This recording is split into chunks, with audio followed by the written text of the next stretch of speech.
Welcome, Bridgetown.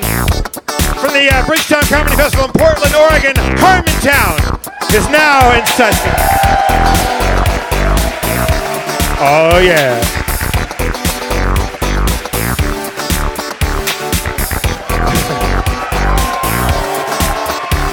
Please welcome to the stage the mayor of Harmontown, Mr. Dan Harmon.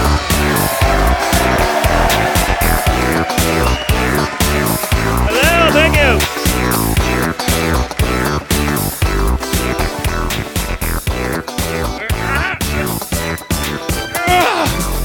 Oh, thank you. Oh, family.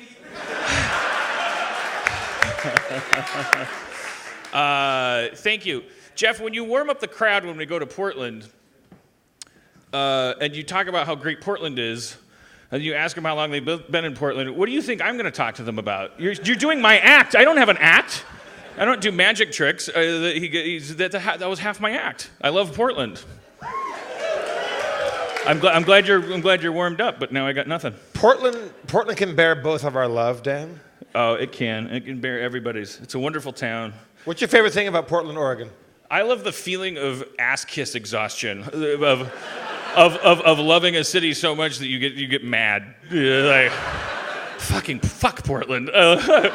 Every time Aaron and I come here, we extend our stay by a couple more days because we're constantly, like, I'm sure every person from Los Angeles talks about moving here. I'm sure we have to be typical, and so we keep staying here longer and longer because we just want to get mad at something. I just, like, we got to find out what these people are bad at. What are you bad at? Parallel parking. Okay. So yeah, okay. I'll believe it. What is the worst thing about being in Portland? Like, is there a thing that's like you guys are known for being shitty at besides parallel parking? Merging? Asshole drivers. Passive aggression. It's very interesting. Some girl pointed at somebody else and did passive aggression.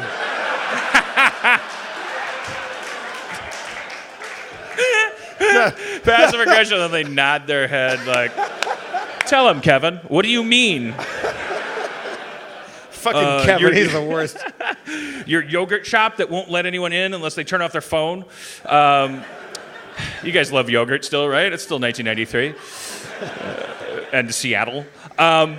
If there's anything, like, I'm telling you now, I'm kind of a Portland expert in one degree because one aspect is I'm only ever walking around your town. So 4 or 5 visits to Portland, I feel comfortable saying their homeless population is very distinct. Like, and it's not like in San Francisco, the homeless population is like, I think it's like they're like Mad Max homeless people because who doesn't want to be a homeless guy in San Francisco? Like it's high stakes. So it's like they're actually like people who could own homes here or in LA.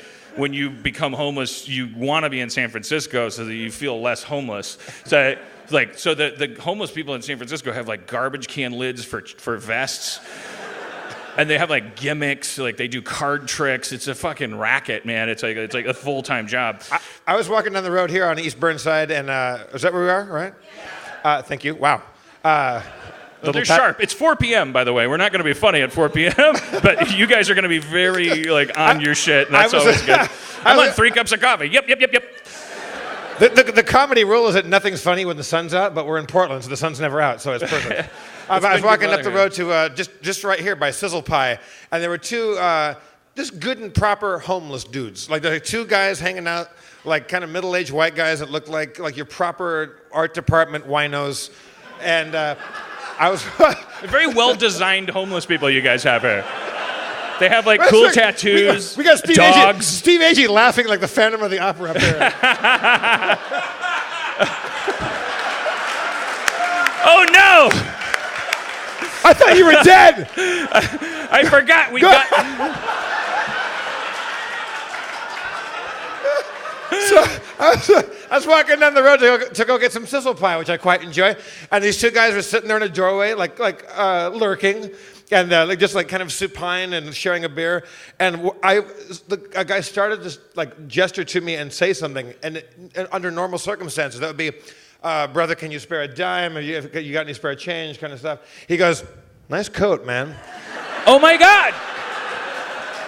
He didn't want shit. He wanted to fucking enjoy my coat. I've been getting that for 3 days. Aaron got me this AT-AT shirt, for the Star Wars AT-AT shirt. And the whole, okay, so they're faking it. Because they're like, cool shirt, bro. Wait, were they just here in the doorway, just on the block right here?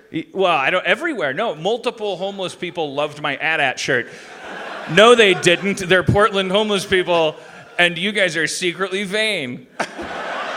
And this is the biosphere. We're just learning this now. They're like living on the methane of this ocean floor because there's no sun. So they're like, okay, compliment their hair and their shirt. That's the difference between a Portland homeless guy that lives to see a homeless tomorrow. Even the homeless people are passive aggressive here. Wow. Nice expensive coat you've got there. But I guess I'll just sit here in the shade and like be in a puddle for the rest of my life. They're more packed up too, though. They're less solo. I'm gonna strike out a theory that's just from the. I'm sure you guys are sick of being characterized as like wonderful Zen people and like liberal and wonderful and nurturing. There's probably some small part of you that's driving home at night and going like, why don't out-of-towners just understand that I'm fucked up too? Just because I can hold a city together doesn't mean I'm a fucking I'm this highway to heaven for you when you come into town. Like, but I'm telling you, I mean, you guys to the extent that you are Portland. I mean, you guys are pretty infuriatingly cool and hard to upset. And you're very nice to out-of-towners. And but there was a guy. I don't know if I can even. I have no idea if he was homeless, but he was definitely strange. And he was a middle-aged guy, and he was holding a skateboard. I immediately wrote this down. The last time I was in Portland, I feel like I had an encounter that I had to immediately write down because like they asked for money. I would have to scroll back through our backlog to hear that because I told the story. They asked for the couple of years ago. They asked for money. And I think I gave them money, and then they said, like, "Thank you, we're crackheads." And then some weird like kind of flourish, like you got to be careful out here. So I can't remember what it was, but anyways, but I remember writing it down and presenting the show. And then again, it happened because this middle-aged guy who's like had like a kind of riff-raff from Rocky Horror kind of hair style, and he was holding a skateboard, and he was dressed in like with like heavy metal kind of like like a heavy metal concert goer kind of clothes, but like also kind of fucked up like he's seen a couple nights under a bridge, but he's holding a skateboard and had the riffraff hair and was like my age. And as we passed each other, when I was 8 feet from him, he said, "Do you have a cigarette?" So I had 4 feet to say, "No, I don't, sorry." And then as he passed me, even though neither of us slowed down, he said, "Do you have any Mortal Kombat stuff?"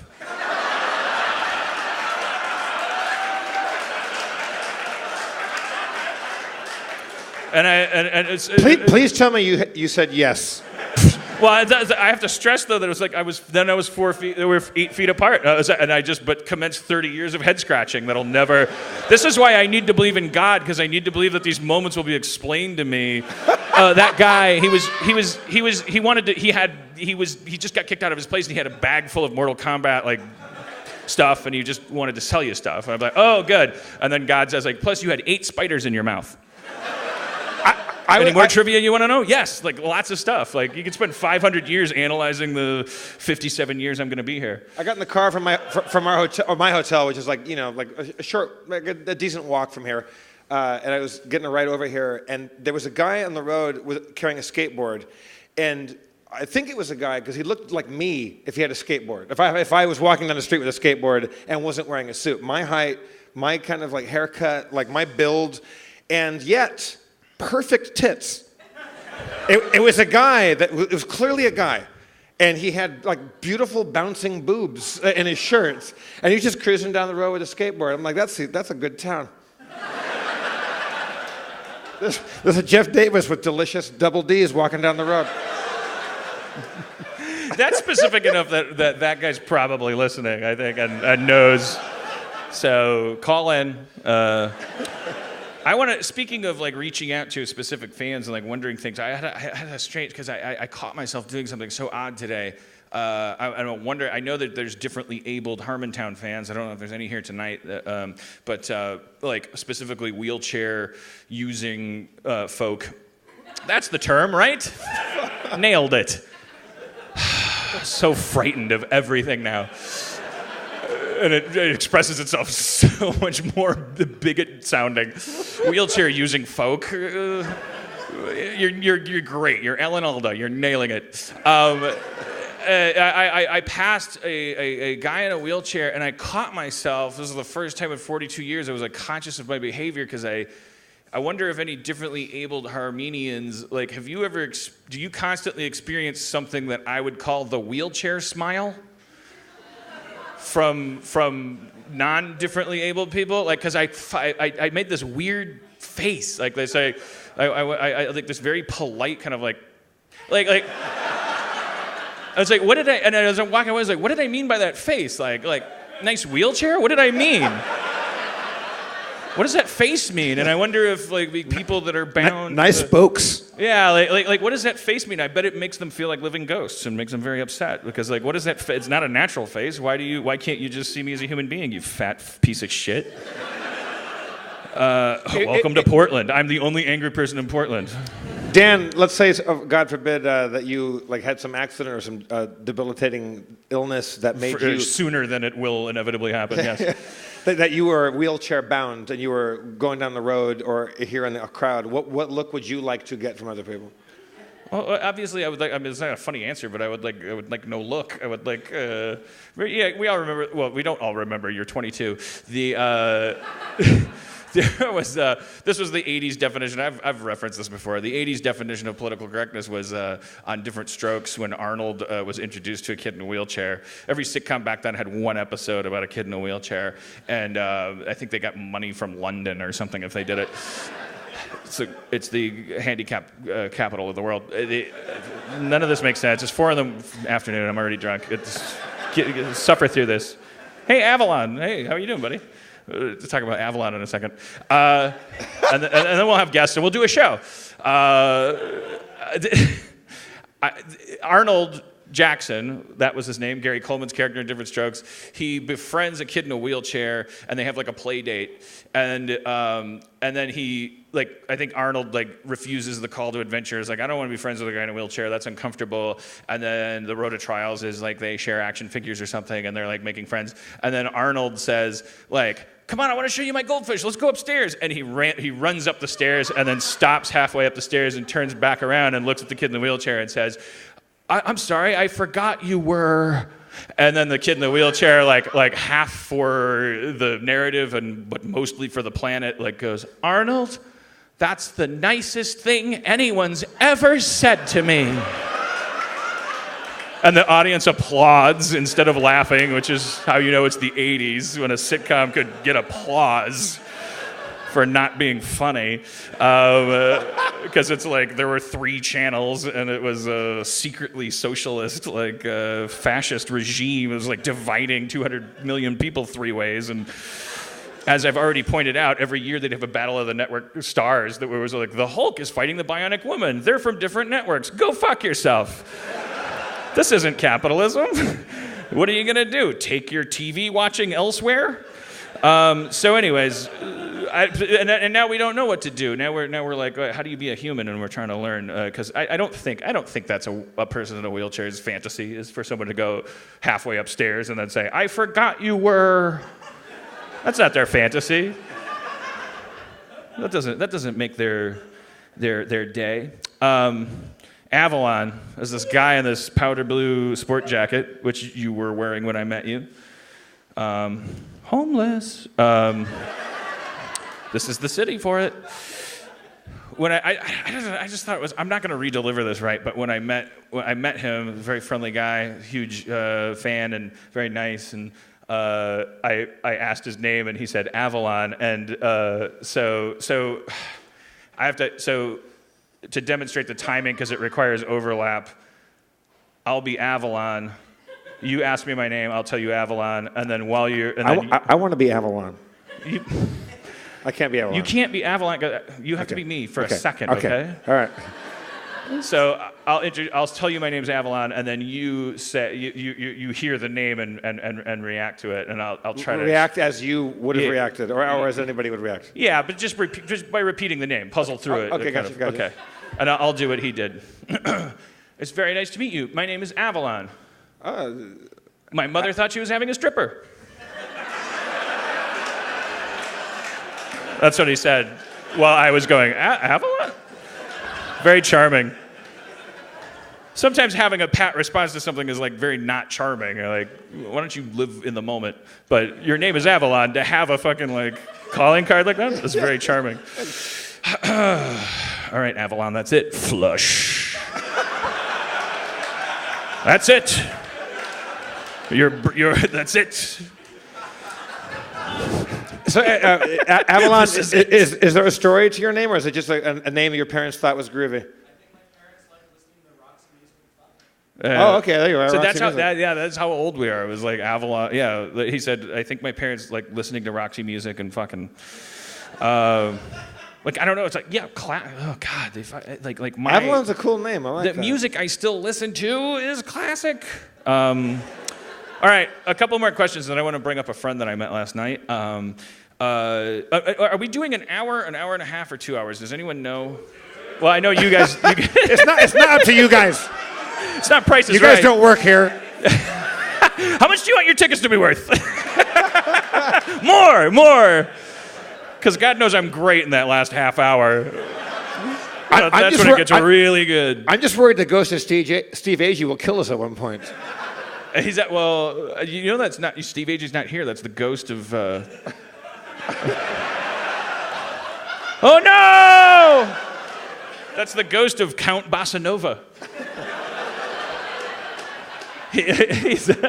He died during a long set by a bad comic. We're going to bring Steve Agee down because I have a topic I want to address later on in the show. Okay, maybe just a couple random thoughts. Okay, so when you guys are walking in Portland, because there's a lot of joggers, does everyone, is this an abused child thing, or when you're walking on the sidewalk? This is Dan's how you know you're a redneck sketch.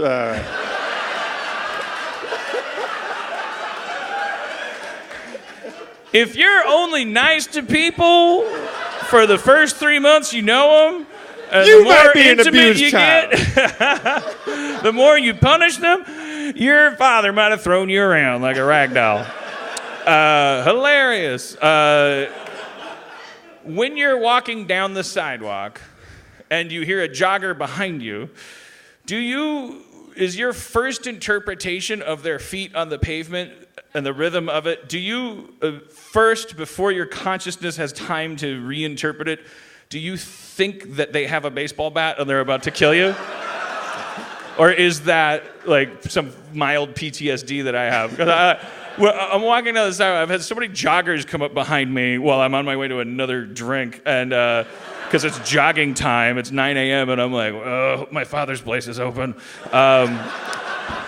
And it was, because it's Mother's Day. And it was the most charming thing I've ever seen. No one in LA has mothers. The only mothers in LA are sitting in a dark living room watching their old movies and smoking themselves to death. Their children moved away. It's nice to be in a city with moms on Mother's Day. Because I walked into my father's place, and it's a dive bar, but it has a restaurant attached. It used to be a truck stop, and every booth was filled with clearly, like I was like, there's a mom.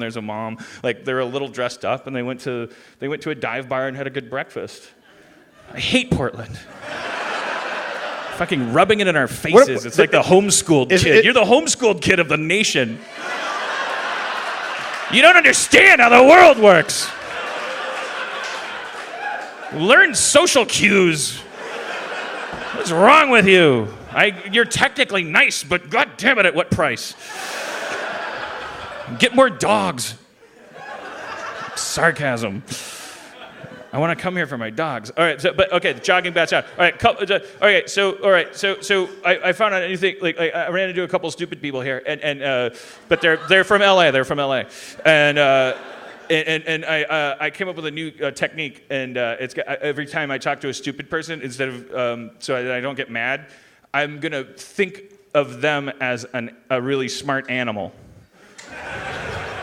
Like if they say something that you're like, why would you say that? Why would you ask me about that? And then you're like, wow, because you're a super smart dog, an amazing dolphin.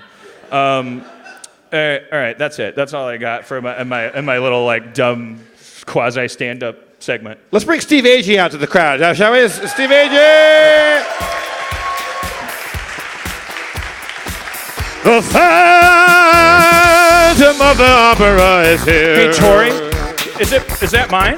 Oh, you. I was gonna ask Tori for a drink. Oh no! Are you? Did you? I didn't see. I turned one way. Are you okay? Okay, Tori, everybody. She's been. Tori.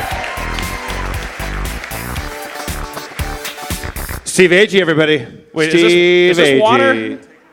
Sure. Okay. All right. I think. I was yes, gonna. Yeah. Okay. Trace and Dicks. Trace. It's a nerd poker reference. Oh, okay. How you doing, Agee? Pretty good. You enjoy Portland, Oregon? I love it. I've been here a week. Yeah? Yeah. What's your highlights? A lot of marijuana. I was going to say drugs, but that sounds like everything. But yeah, marijuana. Sounds like the highlight almost erases itself. Yeah. What's the big highlight? White joint. A white joint? Like you almost couldn't pronounce Racist drugs.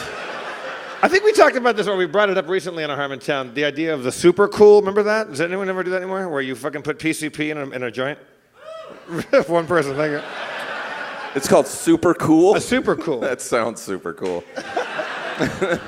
My friend Fran did a super cool outside of Jabberjaw. Did you ever go to that? Yeah. It was a great rock and roll venue in kind of a shitty part of LA on like Arlington and Pico. And it's for like Jabberjaw and Bikini Kill and like all the like kind of power, like Carp and stuff like that, Unwound. Really great bands. And you could go there and you could buy a joint from a guy in the corner, but the joint usually had PCP in it. And then you'd watch one of your friends have a fucking nervous breakdown in front of you. Ugh. There's always those drugs when the only time you hear about them is when someone's explaining why something fucked up happened in like movies and stuff. So you always wonder, like you go like, why would anyone ever do a speedball? I only ever hear about it when someone dies. Yeah. But there must be like a version of a speedball where you like it's really fun. I think you probably do a speedball twice. The first time worked, the second time didn't work. Yeah. I'm going to Bogota, Colombia to shoot something, and someone was telling me shoot what, Steve? A speedball. To shoot what? To shoot this vein right there with the purest cocaine, Jeff.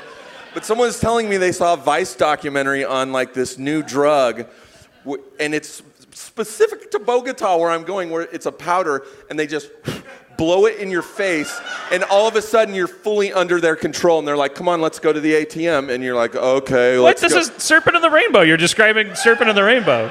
Serving what? Serpent in the Rainbow. Yes. Yes, that's what happened to Bill Pullman, except they put him in a coffin instead of an ATM. But this is a thing, and you take out all your money, give it to them, and you're just totally agreeable, and then you wake up the next day, you're like, where's my money? But what if you're with a friend? Can you blow it in your friend's face and like sure. you have a great night, or do you? I think so. Do you still have to burglarize Does anyone know about this drug? Yeah, I saw it. He saw it. It's some flower that grows on one specific tree or something down there, and they grind it up. It's a flower. Flowers grow on trees there? Are you sure this is that weird? Because I did a lot of cocaine in my 20s, and very often you'd have stuff given to you and end up walking to an ATM and feeling very good about some very dirty people. Yeah. Like, this is great. I'm gonna. That's true. I'll tell my parents I need twice as many groceries. Anyways, so did we ever figure out, is it 90 minutes, 2 hours, an hour? Andy told me you have 2 hours. Oh, sweet. Okay, Yeah. good. Because I'm just getting warmed up. I'm Right, just getting Andy? warmed Yeah, up, Portland. 2 hours.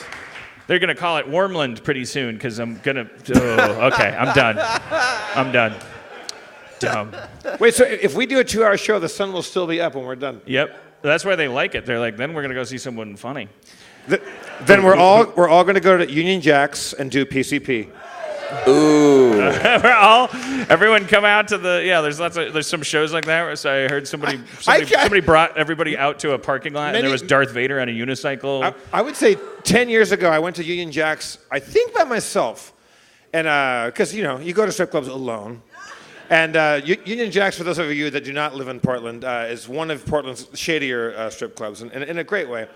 And I think every girl there was a drug dealer because I ended up with all of them back in my hotel room.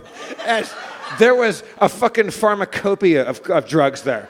Every one of them opened up their purse and had just wild-ass, like exotic Class A drugs on them. It was really good. So we're going to Union Jack's after this. We've established that. All right, so I want to bring a friend that we made last night. I was talking to our friend Jonah Ray, and he had this friend there, and I was talking to him, and like partway into the conversation, I was like, okay, stop. Like you should come on Harmontown and talk about this stuff, and I promise it's a safe place, because what he was talking about was very very mythical, and I don't want to.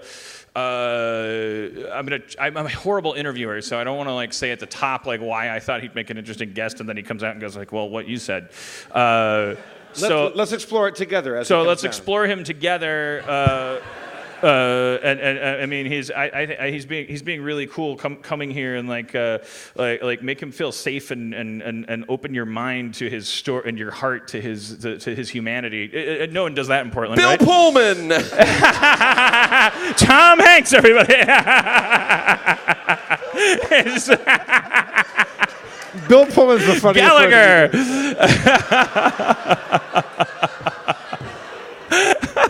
That would have been an amazing introduction of just like a random cameo.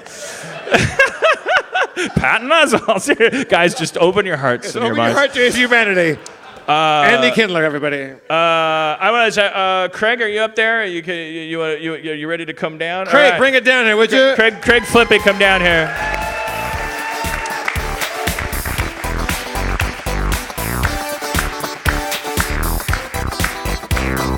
Oh, shit, I should be. When you have a guest on your show, it makes it good. Sit anywhere you like. And hello, Craig.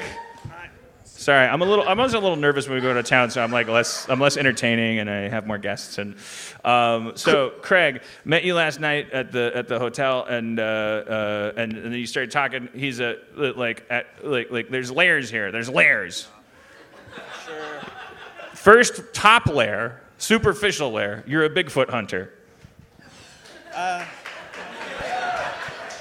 Enthusiast. He's a Bigfoot enthusiast, a Bigfoot, yeah. Well, so you can't say hunter. you gotta really eat the mic. You gotta eat the mic. Because there's like guys. There are guys. We talked a little bit about the Bigfoot hunting community, and there's guys who want to kill Bigfoot, and there's guys who want to protect Bigfoot. So yeah, so they don't say Bigfoot hunters. Some of them do, but that's like the Texas guys. They want to. Right. They're shoot to kill, basically. Wait, they want to shoot first and ask questions later on Bigfoot. There's so many questions. Yeah, I know there are a million questions, but it's to protect the species. You have to have a body. And can you divide the kill Bigfoot people into two people? Are there people who want to kill Bigfoot to protect the species, and people who want to kill Bigfoot because they hate him? Or they have like a polar bear already, and like a rhino. How would killing a Bigfoot protect the species? Well, you can study them. Well, then you say, here's the body. They exist. They must be endangered. These these it's liberal even assholes. More endangered. Yeah. Here's the if body. we just nut up and shoot the fucker, we could get one. But it's these liberal peaceniks who are trying to trap him with a big box and a carrot and a stick. We've proven That's why we haven't can got kill one it. yet. Let's get some more. But more importantly, I think the second layer is that you're at a kind of a crossroads. Can I ask how old you are? Is that rude? Are you young enough? Yeah, I guess you have to remember. It's like I think I'm 38. You think you're 38. All right. So you're roughly my age, and you're a little younger, but not by a significant factor. Why am I talking about that? Who cares how our ages are different? Forget about Bigfoot. What year were you? How many years are we apart? Started so your feelings about the Clintons are a little more cynical. You can hum more bars of "Video Killed the Radio Star." What made me kind of stop you and go, I think this is getting. Well, no, there were two things. So the second layer is you are kind of at this duality place where you're comfortable with the idea that Bigfoot does not exist. Right. Yeah. And you were like, do you think it exists or not? And I'm like, I can't give you that answer, sir. I'm sorry. Is, it's hard to be a Bigfoot hunting agnostic. All right. Yeah. That's a tough gig. Yeah. Because you're probably assailed on all sides by. I didn't touch anything. I did not touch anything. That does make me think, though, that when we're done with the brief conversation, we should have Spencer come out and take Craig through a role-playing Bigfoot hunt. Where you okay. All right. But just off the cuff. But I mean that's how my mind works. That's what I Now, do. I could show you Cra- a few techniques. You know. Craig, what was the origin for you, like your origin story of getting into the Bigfoot mythology? Like just books in the library when I was a kid, and then also my dad was always supposed to take me on an epic Bigfoot hunting journey. There's the third layer. And yeah, right. That's when I stopped you and said, you need to come meet my friends. Because the first layer is he's a Bigfoot hunter. The second layer is he's an agnostic Bigfoot hunter. The third layer is the reason he can do that is because his fucking dad. And I started to weep and like because this is what religion should be. This is folk mythology. It's self-created to create. So anyways, I felt like I found Jesus. But he's Craig, a lot but he's hairier, than yeah. depicted. Craig, do you believe that it's possible that there are such things as Sasquatches? Bigfoot? Yeah, it's totally possible. I mean, if you look into it, get down in the layers of it. Like the forests are bigger than we think. Yeah, that was like one of the first turning points when I was out by myself and I'm looking and I'm like, this is so fucking crazy. The first thing a cryptozoologist would tell you is, I think, there's they'd start saying numbers like there's 70,000 species that we've blah, blah, blah, and we discover 3,000 new ones a day and blah, blah, blah. The giant panda was discovered in like 32 or something. Yeah, there was like a giant squid that someone discovered. Well, I mean, once Or you that count new the drug ocean, in it's like, Bogota, Colombia. Right. But okay, but let's start at what I think is the core of the onion, and an onion is a good metaphor because you're gonna make me cry. Let's start with your dad. You said your dad was supposed to take you Bigfoot hunting. Yeah. Okay. All right, well, you sound hesitant. Like Right. Well, actually, when I was talking to you and it kind of clicked, I was like, this is the whole fucking reason I'm doing this. It's like a dad thing. Like, well, what yeah. the fuck? That's My so dad dumb. fucking hit me with Like, the wrong why'd I end of the fall for belt. that? Like your dad promised to take you on a Is it embarrassing you or are you? I just never really talk about it, but. Is it? I mean, it's like take it tiny step by tiny step, and I will protect you the entire way. I think I'm probably not good at that. But. Apparently, he was like one of the best drug dealers in Connecticut, where I grew up. So.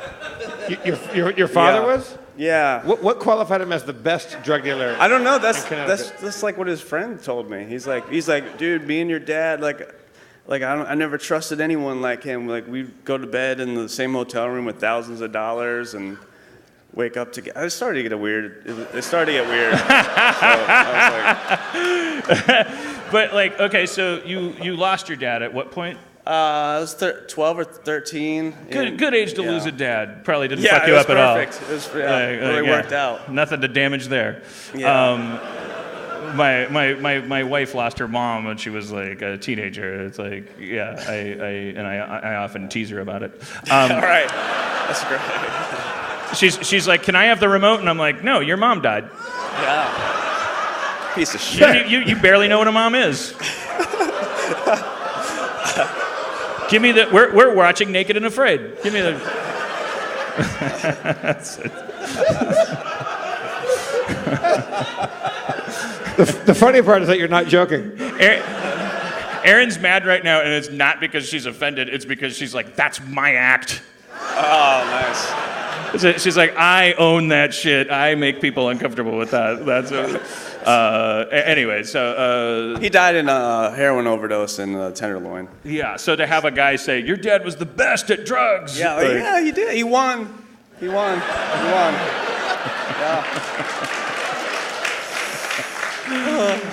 So, but he had said to you, so this sounds a little bit like, I hope my dad isn't listening, but I hope if my dad is listening, I want my dad to know that I love him and I don't judge him and I don't mean to vilify him, but like being a kid raised by somebody who has another relationship with other stuff, whether it's workaholism or booze or anything, like it's, you mythologize it and it's like for a good reason. So like my dad would like, he would get drunk and like he'd get really excited about really specific stuff, like we're going tobogganing tomorrow, and like start fixing up the toboggan, and then like he'd go like just a quick nap and then we're gonna go tobogganing, and then it was Tuesday and it was like, what about the toboggan? The toboggan's there's spider eggs in it, and We were building a robot together that has one arm still. So your dad, I was trying to make you feel safer to talk about this. You brought up more memories. So your dad, who lost his life in that tragic way, who was obviously fighting that demon, he had tried to have a relationship with you, and part of that was he told you. Yeah, he's like, I'm going to fly you out to Bluff Creek, Northern California, with a Patterson film, the famous. He's like, we're gonna go there. We're gonna find one. Blah blah blah. But like, I mean, that's not as. And you were how old? Like 10? Yeah, like 10. Which is like the height. That's right. You're Elliot in E.T. Your mind is a sponge, and it's soaking in like you're a Goonie. Pretty much. You're on it every day is an adventure, and he's just a guy, and he's saying to You're gonna make me cry now. Yeah. So he's like, we're gonna go find. Yeah, Bigfoot. but he never did shit. And then, so my mom was separated, but she had like these fucking scumbag guys. Like, oh, sorry, this is live. Oh yeah. This is gonna well, no, it's not live. But it also, I'll tell her not to listen. It's not. Oh, are you worried about your mom? We can lift something. If you say anything that you want lifted, we will lift it. Like so, speak freely from the heart. If you decide later, because we have to edit it a little bit. Sure. So we're not live. No. Okay. Amateur hour over here. Sorry, guys. Now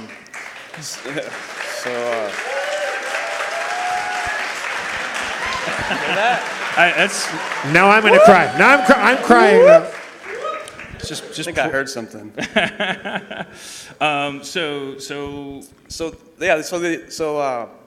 A stepdad of sorts says, "Oh, you want to find Bigfoot? I'll help you find Bigfoot, boy." Oh no.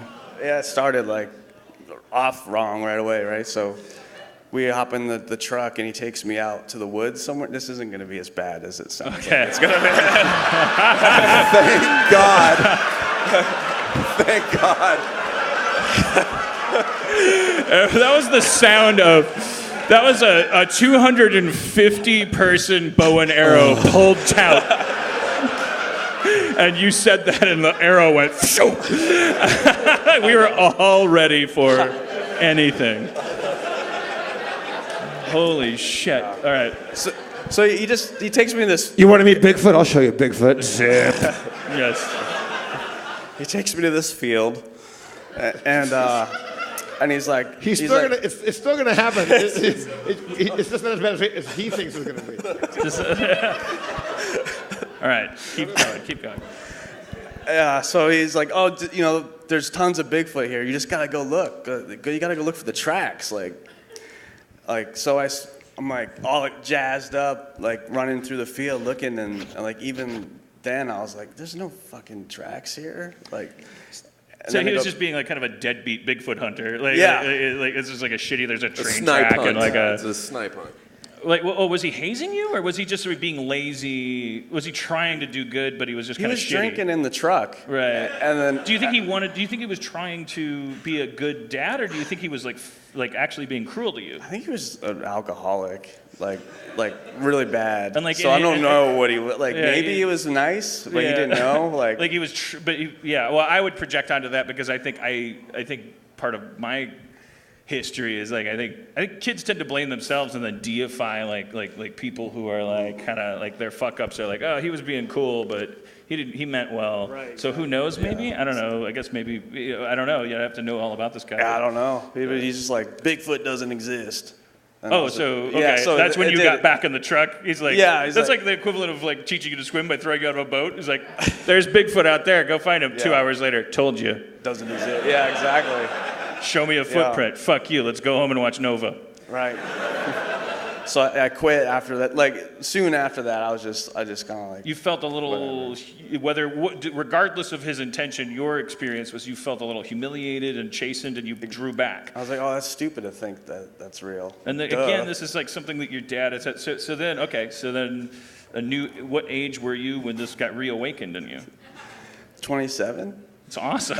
I mean, that's the age. That's the right age. Like, right. I don't know. You said that like it should be 14. It should be, no, you're an adult, and all of a sudden Carl Jung described like when he started exploring the collective unconscious, he's like, I need to understand this shit better. So what he focused on was his childhood, and he went and played in a sandbox, literally. Like he was just like, I'm gonna, or maybe he had like little, he used to like make little models when he was a kid. He did everything he could remember doing when he was a kid, revisited that stuff, and he said his dreams started to become more vivid and active, and he was able to analyze them better because he was touching back. It makes perfect sense because the human mind has two protocols. It's supposed to be adaptable, i.e. it's supposed to be able to make a world out of anything around it, but also it has to be like this Spartan, vicious, nasty, calloused machine that protects everything that hurts it, then gets turned into a defense system.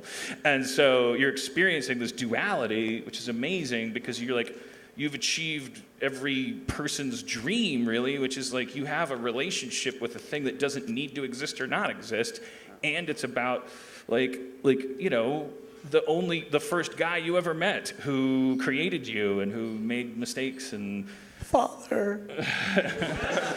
I mean, so now, I mean, like I met your wife up there and I couldn't get a read on her. Like I don't know if she like, you know, She your very lovely wife Brianna. I have no idea. Like she described at one point, like you guys fell in love and like, or you were talking about like there was a point in your relationship where the courtship was over and you had sealed the deal, and then one day you were like, I gotta go for 3 months. And you're like, I was like, wow, that's got to be every woman's greatest dream. Like, is the husband at the foot of the bed putting on the camouflage jacket and going, there's a creature out there. Yeah. And she's like, now there is? Now? Are you sure this isn't a reaction to yesterday's breakfast? What is going on? But anyway. So Craig, like, how much, like, actively, like, are you out in the field, like, actually actively looking for Sasquatch? I just call it camping. You know, like.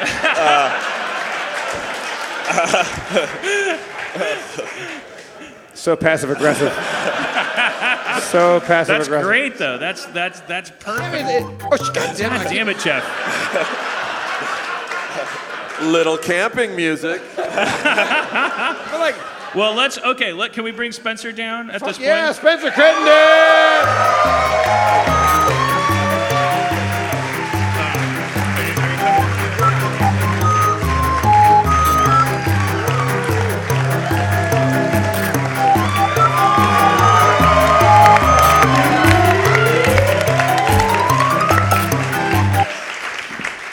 I don't know how this is gonna work. Okay, All right. that might be yeah. If that falls, We might need. that's entertainment. We might maybe need not. to- That looks we like might it's need going to to- fall into the audience, Spencer. I mean, you know, That's gonna impale Avalon's eye. Avalon seems like a hardy guy. He can survive anything. His parents named him Avalon, and he's walking. He's walking tall. Spencer, it's always a delight to bring you to Portland, where you like suddenly fit in. People, you know, you keep. And Dustin, they share that. Dustin Marshall, everybody. I'm always so excited to see them walk into a bar in Portland when no one looks up, because it's like bringing a baby tiger cub to a like one of those preserves. I don't. What do you? And it what- jumps out the car window, and you're like, oh, okay, go. What do you mean by that, though? This is like the third time I've heard it. Baby tiger, all this. I don't know. What are you guys like that I'm also like? You just cut the silhouette of a Portlandier. I wish I did.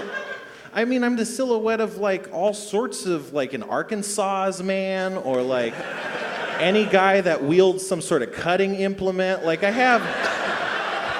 match a lot of trucker. I match a lot of silhouettes. Yeah, but it's this response that makes you fit in here. Because if I took you to Arkansas, someone might go, I bet he can saw real good. Also, Because Arkansas, I guess I drew. the fact that you walk down Burnside with a blue ox, I think got a lot of people.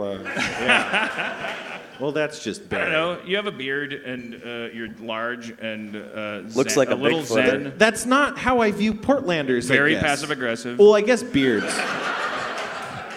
and practical. And I don't think Portlanders are practical. No offense, Portland. oh my God, this is okay.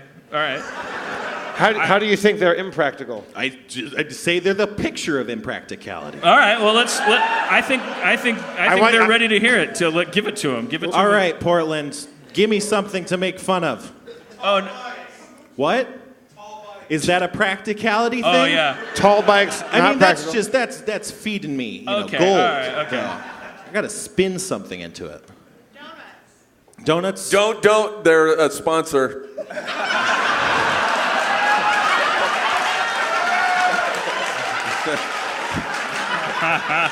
The dark underbelly of Portland, controlled by Big Donut.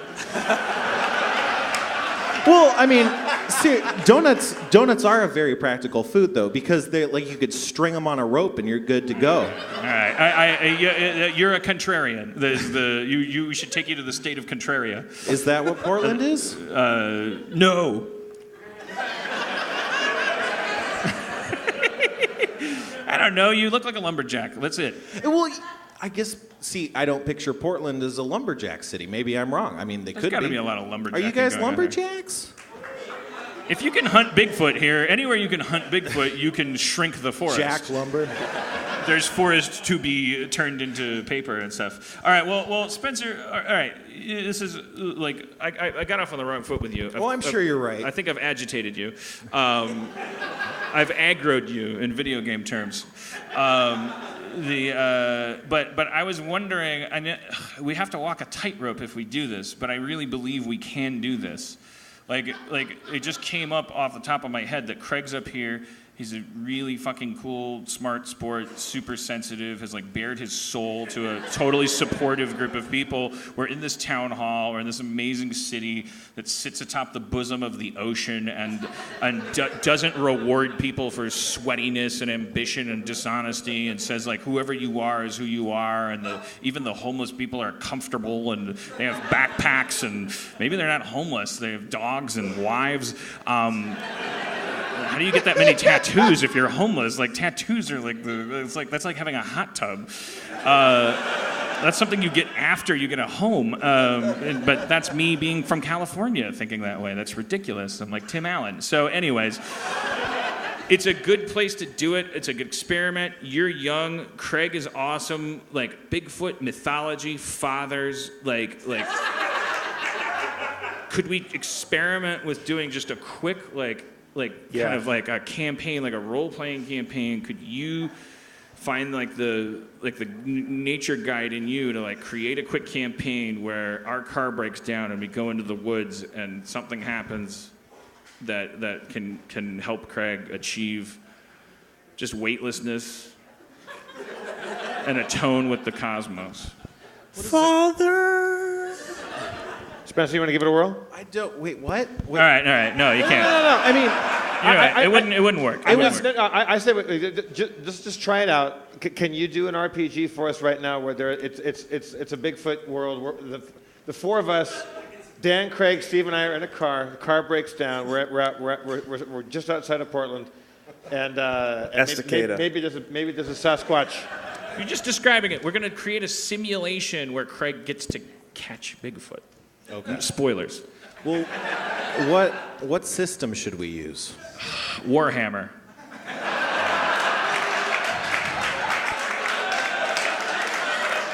Let's do a path. A lot of you are in audio. That was the sound of my eyeballs on the back of my head.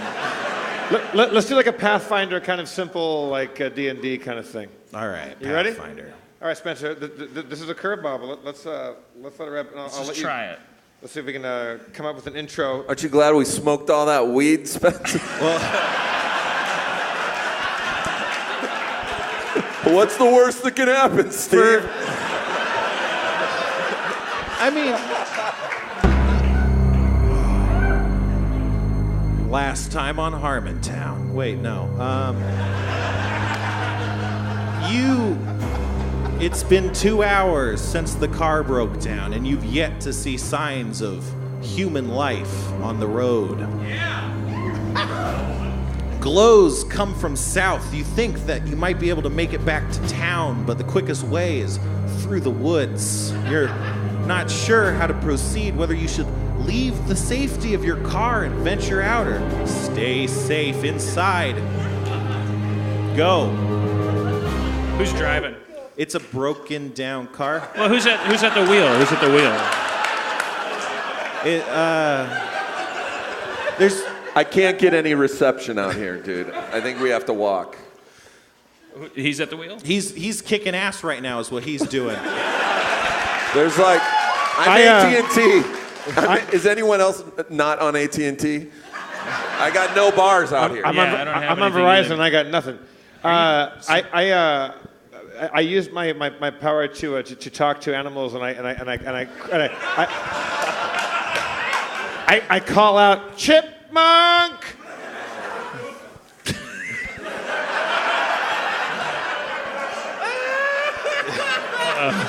Your cry echoes out in the woods. You hear the scattering of birds, but no chipmunks.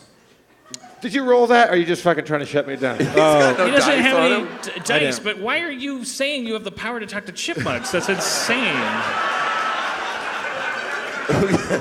It's worth a fucking try. I said, well, no. I mean, I don't want to be critical, but yeah, if I was, it would go something like this. Steve just blew some of that Bogota powder in my mouth, man. We're trying to do something delicate and like and you're like, I talked to all the chipmunks, and it's like, do you have dice? Did you roll that? Like, what? You're like a bull in a china shop here. This is why system is important. I say, even though Dan, I know what you're going to say, because you're that adventurer type that wants to walk through the woods rather than get back in the car and stay put like they tell you to stay put when you get lost. They tell you that? Yeah. So you didn't even know that. No. You're probably going to say, let's just wander towards that glowing part in the woods. Yeah. And let's roll the dice. Do you know that this neighborhood of the woods is supposed to be lousy with Sasquatch?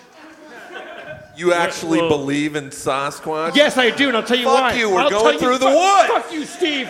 Fuck you, Steve. Well, wait a minute. All right, this guy we're traveling with, Craig. Yeah, you guys didn't know this about me up until now, but we were just out cabinet shopping with you because you also are into woodwork. I love polishing steel to a mirror finish. The best wood. And That's I what look you at wanna call myself it, in my Craig. reflection of my tools. And so, like, what do you think? Is this Bigfoot country? Definitely Squatchy Bro. Squatchy. That's that guy. That guy tried to initiated a standing O that I approve of. Squatchy. All right. Well, but This forest is squatchy as shit, man. look, guys, I'm a pragmatist. We'll freeze to death tonight. There's glowing in that direction. In our wildest dreams, we'd stumble upon a I'm with creature Dan. Yep. like the. Oh, it's Bigfoot. They travel, guys. They travel like lights through the forest sometimes. What? Yeah. That sounds like New Age. Well, it's one faction. I use my low light vision to look through the forest. You're not.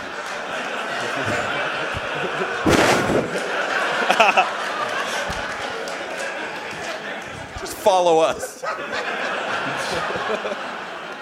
Why would we be excited to find Bigfoot if you were an elf? You're a guy. You're you. You're I'm a just guy. trying to have fun, Dan. We're out in the woods. I'm trying to make the best of a bad situation. Okay, so look, he doesn't have low light vision. We're human beings. It's 2015. We're broken down in a car. It's freezing. We're gonna die if we stay here. Chipmunk! I'm getting out of the car, and I'm gonna at least walk towards the glow until I get bars on my phone. Craig, I'd appreciate it if you came with because you seem rugged. Yeah, bro. I got a map pocket on this jacket, so yeah. A map pocket? Yeah. Like, what do you mean? Like I put my cell phone in it.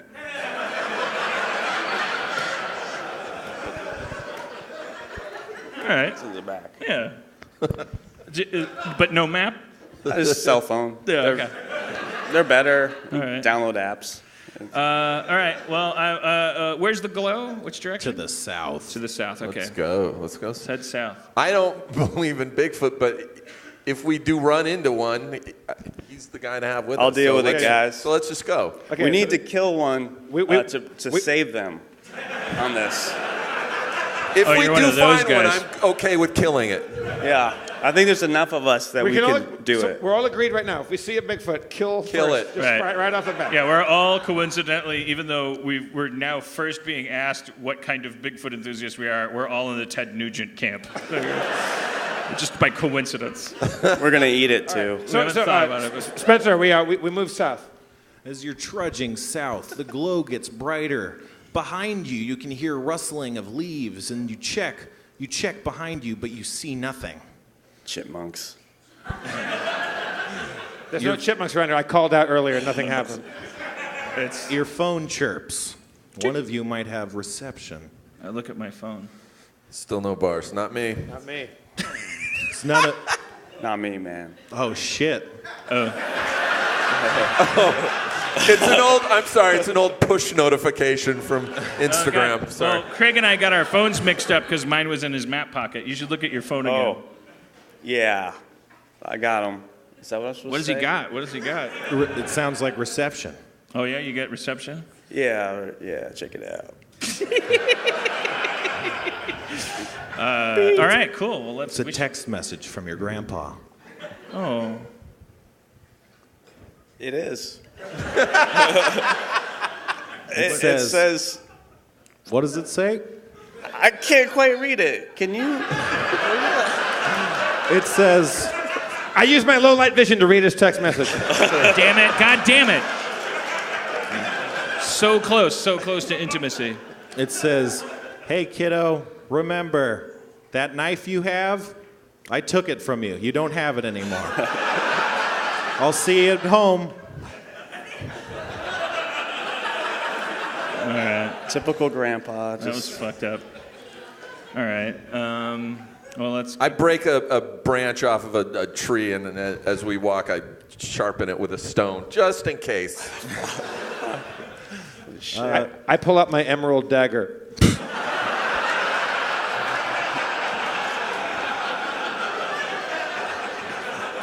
As you near the glow, you can hear.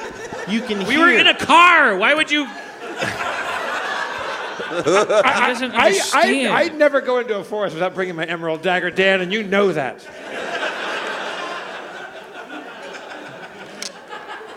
As you near the glow, you can hear the crunching of something crunchy, as well as low rumbling growls that sound like some sort of animal.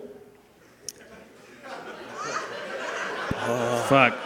Is it it's coming from where we're walking to? It's coming from the source of the glow, or that direction, at any rate.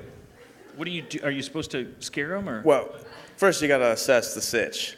You gotta say, The is squatch this a sitch? quadruped or a biped coming towards me? Okay. You're in charge now. All right, guys. I think I heard 2 footsteps, but it could have been 4. I'm pretty drunk. Like, I don't.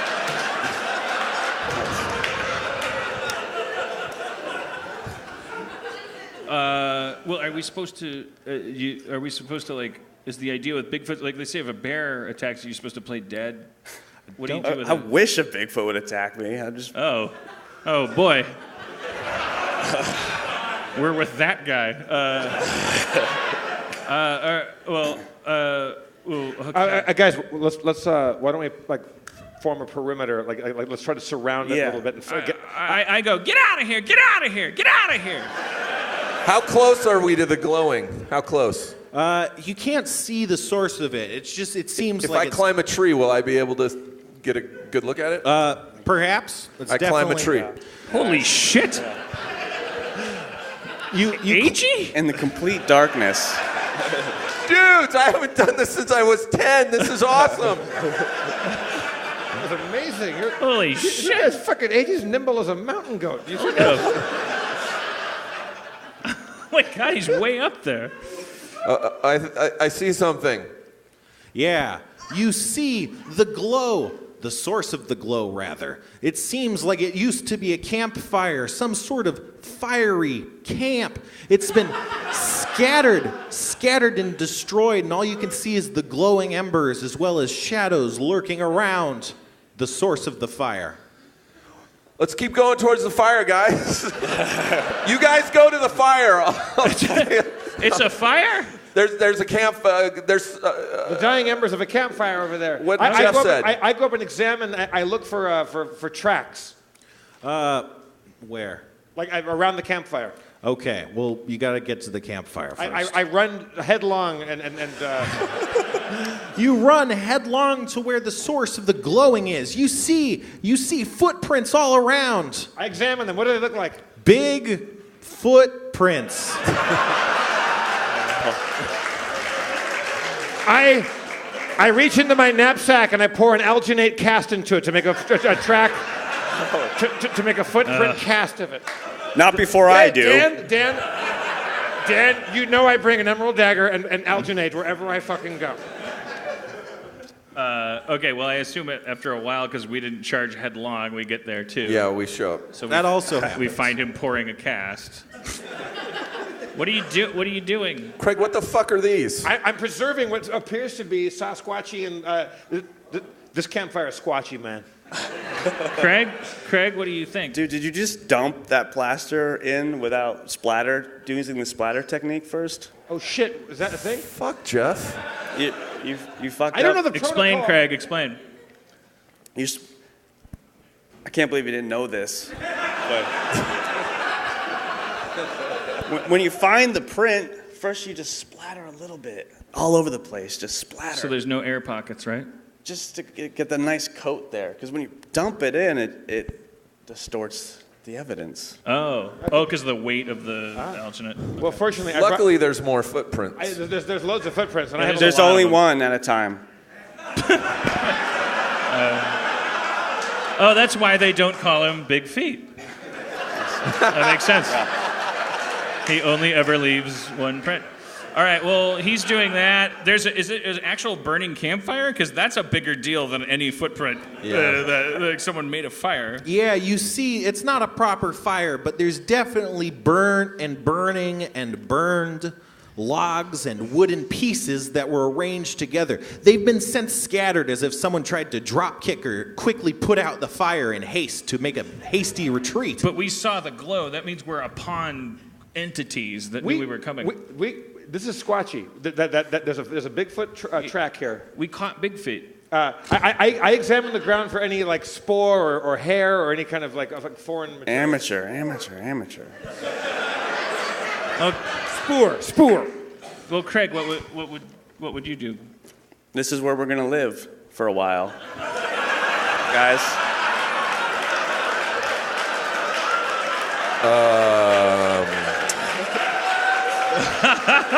I thought we were high into civilization. All right, What's this guy talking about? Wow. All right.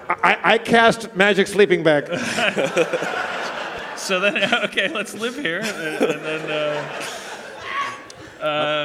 We'll A prove it magical together. sleeping bag pops into existence. Can we advance time and we've lived there a while? Sure. Okay. How long do you want to have We've all got advanced beards times? and we have our own alphabet. We're I've also carved a rocking chair out of a sequoia. All right, those things happen.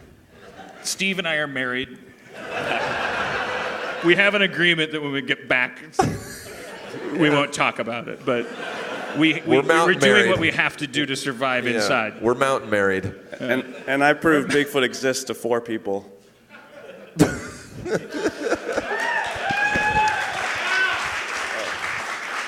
All right, so we're there. All right, this is the key morning. We wake up. You're waked up. There's a campfire. It's burning. You've been maintaining it for however long you've been there. All right, You hear footsteps approaching from the north. here it is. It's coming, guys. Better be fucking firewood, man. We clear cutted all this shit. I know this place is like a parking lot now. I Couple more trees and we have to start a rock concert. just out of idle curiosity go towards the sound of the footsteps. You go towards the sound of the footsteps, and you see an old barefooted man holding a rifle. It's only a game, sir. It's only a game.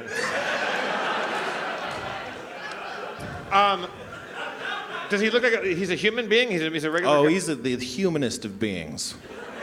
I look at his feet, so I know it's not one of those old gags. What? He doesn't have giant feet, right? No. Okay. No. Just holding a rifle. All right. Ted Nugent? Old man, take a look at our lives. What's that? We're a lot like you. That's Neil Young. That's Neil Young. We're just here looking. We originally we were trying to find a gas station, but we are now looking for Bigfoot. What's your name, old man? Skater. Y'all look like some big feets. No, No, I mean, no. we're good people. Prove it. I dropped my pants and I don't know. I mean, We're wearing clothes for I one. throw my emerald dagger at his heart. all right. Well, I mean, okay. You know what? I stop and I go meta for a second. I guess my goal was to like meet Bigfoot and have Craig like start crying as he touched Bigfoot's face. But you know what? What business is that of mine? Why am I trying to turn his passion and his religion into my sideshow bullshit? Why are you playing God? Yeah, Honey. I think it's fantastic that Honey, why are you playing God? yeah, that he came up here and shared his. I think the most amazing thing is like that this thing keeps going and going and going. Are you going to continue to go out there and? This is the 10-year anniversary of when I took a moped trip 3,000 miles through the Pacific Northwest. Did you say moped? Yeah, on a moped. Right now is a 10-year anniversary of the last time I heard someone say moped. Your goal, you're kind of like tempting fate. Like you want to get lost. You want the. Yeah, I had the shittiest maps. The maps blew off my little basket I made, and I'm like, oh, don't know how to get anywhere now. This is after that morning with Brianna, where you're like, I gotta go find a monster, and then 30 miles out, you're like, whoops. Right, yeah. No, you love her very much, I'm sure. Yeah, but so it's the 10-year anniversary. Like you're still plunging in year after I'm thinking year, I'm gonna go on another trip, but slightly shorter. Since we have a kid, like 6 just weeks, to atone. 5, 6 Maybe weeks. take the kid into the woods and like look at the denseness of and go like, this is where anything can happen. This is the cosmos. Yeah, I'm not gonna tell him like Bigfoot does or doesn't exist, but like I don't want to live in a world where I have to say Bigfoot doesn't exist. Yeah, or that he does. It's like Yeah. the human mind is capable of anything. That's amazing. Like, you have the opportunity now to go do what your stepdad did wrong. Failed. You failed, father. Yeah, it's to go out there and give your son an adventure and let it be exactly whatever it wants to be. What it should have been in the first place. That's so beautiful, man. All right, that's beautiful. If you see Craig out there, buy him a drink and don't get invasive and but understand. I got the right. I got a good crotch gusset. You got so- what? In my pants. What you're putting? What? His crotch got wet from the Oh, yeah. condensation on his cup. Oh, okay. I thought Condensation, it was bro. So if you I thought see it him was out there, he didn't wet his pants. Thank you. I was saying buy him a drink. And I thought he was going like I can't, and then there was like pee. I can't. They can't buy me a drink. They can't. When you're You don't Bigfooting in understand. the woods, you can't. There's no time to go take a leak. You just. All right. Well, let's have a hand for Craig. Give him a warm hug out there.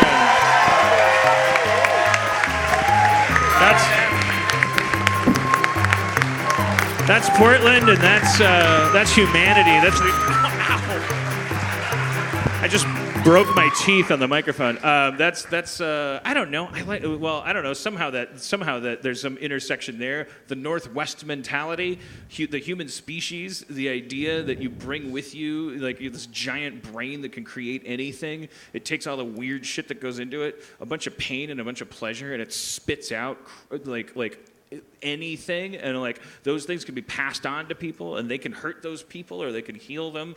Like we don't give ourselves enough credit as a species, because what are giraffes doing right now? They are not having a podcast. They're pieces of shit with long necks. I'm not saying they should be extinct, but they haven't earned shit. They're fucking horses that were like, I want to eat that apple. They're garbage animals. They've had longer time on this planet, and they did not create Wi-Fi. Just saying, like, if it were up to them, they're right now they'd be like, could we make a neck that could get to the moon? That would be their solution. They'd be like, maybe we can eat the moon. I'd be like, no, the Earth is a fucking burnt crisp because they don't last long on these planets. Like, we're assholes. We're horrible. We're a horrible animal. We're a hyper-intelligent chimpanzee that decided that we would take all this power and fuck things up, but we're also maybe going to get some of those giraffes into outer space. And they will thank us later when we give them the power to speak. We'll be like, ladies and gentlemen, it's 2078 AD. We're orbiting on Zoo 1, and the first giraffe is about to speak. What do you have to say, Jeffrey?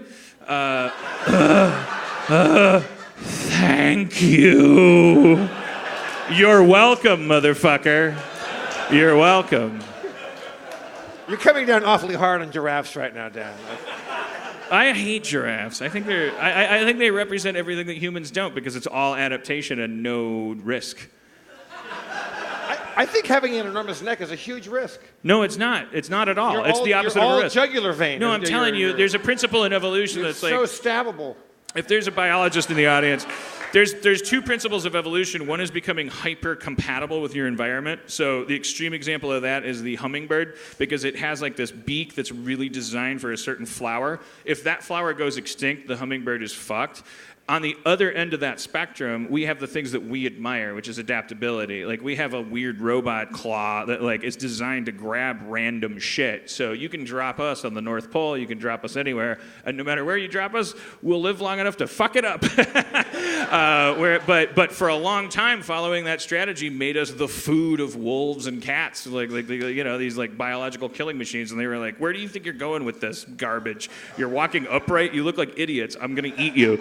And your babies are pudding. Your babies are made of pudding. And one and two of them die, and they cry when they need to be picked up, which is a dinner bell. You are doing everything wrong, and but it's like it's a gamble. It's a gamble, and now every primate is dying off, not just because of us, but it's like we did it. We fucking took this planet. We fucking took it. We were not supposed to.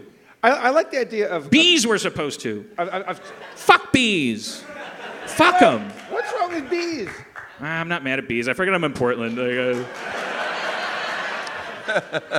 I like the idea of taking a child out and going to do something as arbitrary and mythological and probably nonsensical as like, let's go find a Bigfoot. That makes much more sense than going fishing. You gotta eat that mic, bro. Huh? You gotta eat that mic. They can hear me. I don't know. Well, don't get. I'm sorry. I wasn't attacking you. That's all right.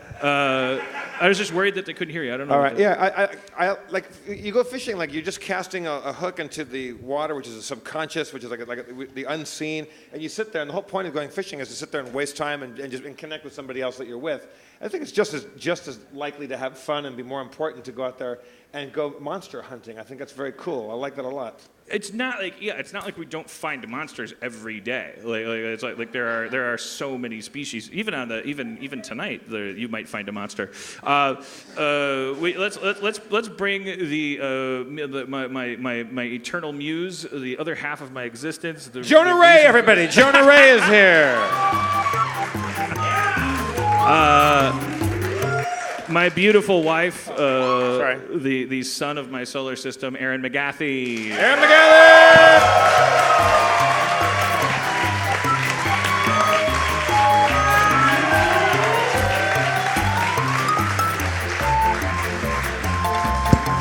Aaron McGathy wearing what? My Quaker Anne of Green Gables couture.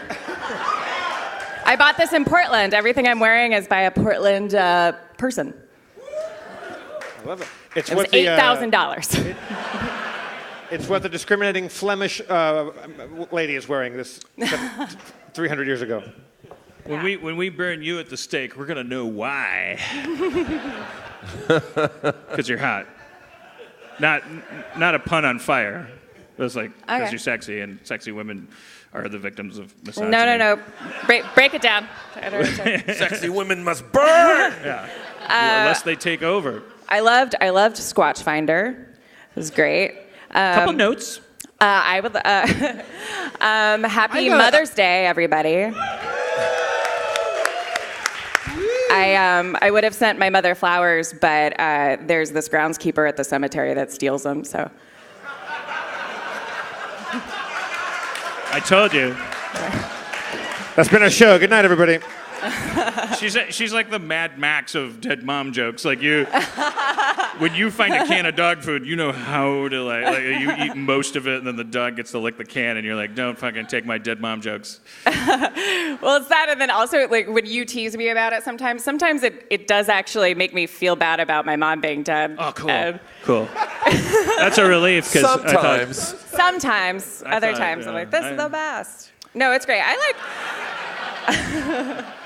I like joking about it. Did you wish that your mom would ever have taken you to do something as interesting and specific as Sasquatch hunting? Yeah. She took me to Michael's a few times. Did you buy some yarn, or what did you get? Some needlepoint? My mom used to make rice dolls, which were her own invention, I think, which were like bags that she would buy fabric and fill it with raw rice and then put a wooden head on top, and they would be female heroines from literature, and they were pretty sad. No, I thought they were great. My mom was a very creative person. So now I feel tired. I feel like I'm going to see like her head floating, like Superman's father in front of me. You made like little rice Anna Kareninas, or like. Well, there was Anna Green Gables. There was Elizabeth Bennet from Pride and Prejudice. Anna Karenina, I think, is too. I think all the characters she wanted to explain to me like what happened in the end and not like have it be weird. You should start making those again and sell them as like waterlogged iPhone savers, where you like, you put them in the women's mouths into the rice.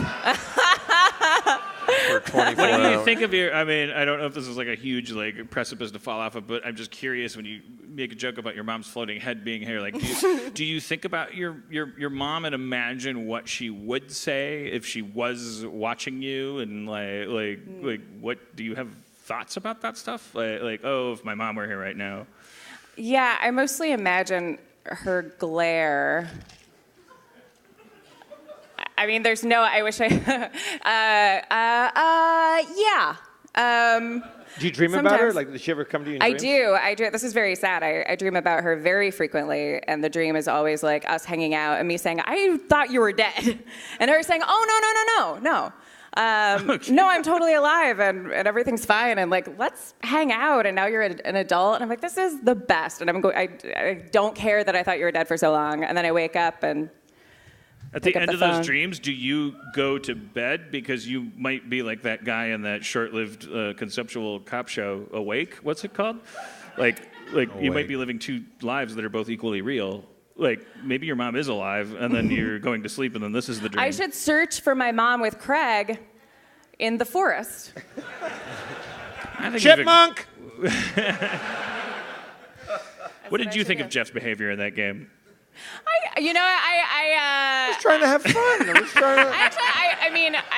I was trying to help us find Bigfoot. I enjoyed the banter, but I guess I was on Jeff's side. Oh, okay. Yeah. All right. I just felt like he brought too much supernatural power to search for Bigfoot. It just kind of undercut the. We agreed that we were playing a Pathfinder version of that game. I I mean, thought there we'd are all no have rules special to that. skills and abilities. All right. I approached it wrong. I mean, I don't want to give anyone notes, but Dan, why'd you scare away the big feet? Like you're coming towards them, and then you heard something, and then you were like, "Get out of here!" And then they all ran away. That was I was a really trying to weird summon move magical creatures to find the big someone feet. said, "Let's make a perimeter," and then you just negated that and said, "Let's get out of here." Well, okay. I'm You didn't getting a want to little find. drunk, but You didn't want to find Bigfoot. What's But, wrong with you? What You have I ruined done? the show. I'm the bad guy. in my mind, what I was doing was I was We like, just care about you. I was forcing a And you hand. shut us down. Why don't you gobble your milk, I didn't. Kettle? I didn't perceive what I was doing in that moment as being counterproductive. I perceived it as the opposite. But I was getting a little tipsy at that point, and I was getting like That's what Mussolini said. I was actually, you want to know the truth? Here's a high road for you. I was worried about you. I was thinking about you up there, and you're like, what the fuck is this Bigfoot thing taking forever? Motherfucker, we were married. Yeah. Don't be thinking about her. She doesn't know about that. It doesn't, from her perspective, it's like we were in space traveling at the speed of light. So you didn't like that I was breaking the reality of us out in the woods being actual people? If you have an emerald dagger and low light vision and you meet a Bigfoot, wouldn't you just be like, who cares? I think if you have so many rules for it, I know, that's for why a that was my last-minute problem. game, you should have That was said my them at that time. problem. That was my problem. Thank you for defending me, Aaron. I appreciate that. You're welcome. First and last time. I made a huge mistake. I do this on Community too. Everything that I plan, every time I get an idea and I'm like, we should do that, that's when the trouble starts. Everything that I'm like, oh, fuck it, I don't know, just this, that's what makes people happy. How did you see that ending in your head when we started? I'll tell you the truth. You asked an honest question, it deserves an honest answer, and I'm going to embarrass myself. And I'm the one that needs help. I'm fucked up. Please appreciate my candor, reward it, don't judge me. I truly thought in my head there was some moment where we came to a clearing and Bigfoot was there and Spencer in all of his, I'm going to say Aspergery, it's an overused phrase, like Spencer's detachment, which I share with him, like his compartmentalization, like it would all add up to like this crazy thing. So it would be like this celebration of how we're all fucked up and like nerdy and detached, but like it would all combine in this network to create like this nerdy role-playing thing where this guy who was really smart and sensitive was like actually like fucking like touched Bigfoot, and that we would all burst into 3,000 tears. That was my mistake. Is like, why would I decide that's the future and then try to make a beeline for that instead of just embracing the moment? I didn't meet that guy by planning to meet him. I met him organically. Well, why? And I'm not being glib. Like, why then the instinct to scare Bigfoot off of whether? I thought it was taking too long, so I thought maybe that would make Bigfoot come out. If I said, get out of here, I thought Spencer would go, lumbering down the trees is a thing, because Spencer's kind of a contrarian. So I thought if I said, get out of here, I thought I could trick Spencer into punishing me by having a Bigfoot not get out of there. That is some fucking... Because Spencer would be like, don't tell me what to do. Well, that is Bigfoots come from everywhere, because you said, get out of here. I thought I could manipulate him. Turned into Bigfoot. I think the role-playing session went over really well. I don't think you should get down on yourself. I don't think you should fish for that. I don't think they're falling for it because they're from Portland. Oh, I wasn't. Yeah, I don't care what they think. They live in a world where somebody sets up a donut shop and is like, I think these donuts are all right. I don't know. How many of you out there were disappointed They're not gonna fall for it again. when I summoned Chipmunk, the Chipmunk did not appear? We all wanted that, right? Because you can't. Okay, all right. But we're talking in circles. But I just think if you're on a Bigfoot hunt, the scale comes down to Bigfoot has to be the most amazing thing you've ever encountered. So like if you watched Contact with Jodie Foster and there were like aliens working with her. Hey, Nim Num, do you have a reading on the Foxtrot 7? Meep mop moop up moop mop moop. Okay, let's keep trying to make contact. She's talking to a worm creature. I'm a writer. It's kind of like being a bounty hunter. Like, I'm not officially allowed to have more respect, but I should have it.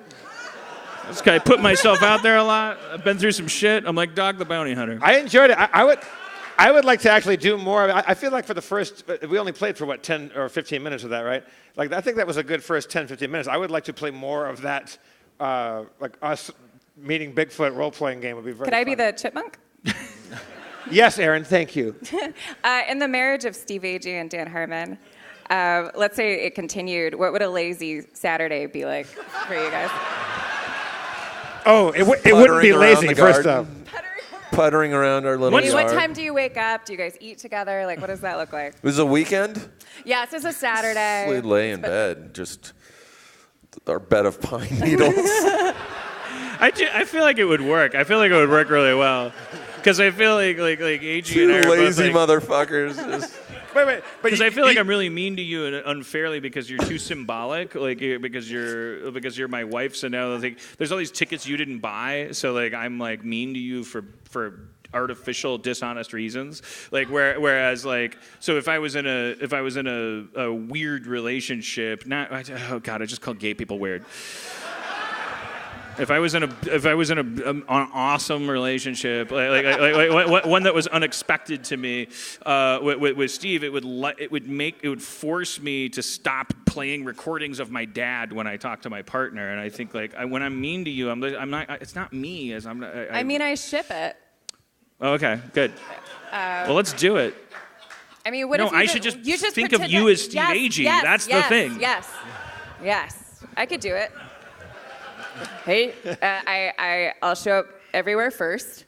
I'm always saying when we have fights, I think this is how everybody probably has frustrations because the person that you're with, there was that whole high fidelity monologue, where it's the people that we love, that we take the closest to us, they are treated to these really unfair metrics. You watch a stranger walk down the street and you have it, her ratty panties aren't hanging from the shower curtain. That was that monologue. And I don't have... No, you don't. I'm not saying it. Don't get distracted. Don't get distracted by that.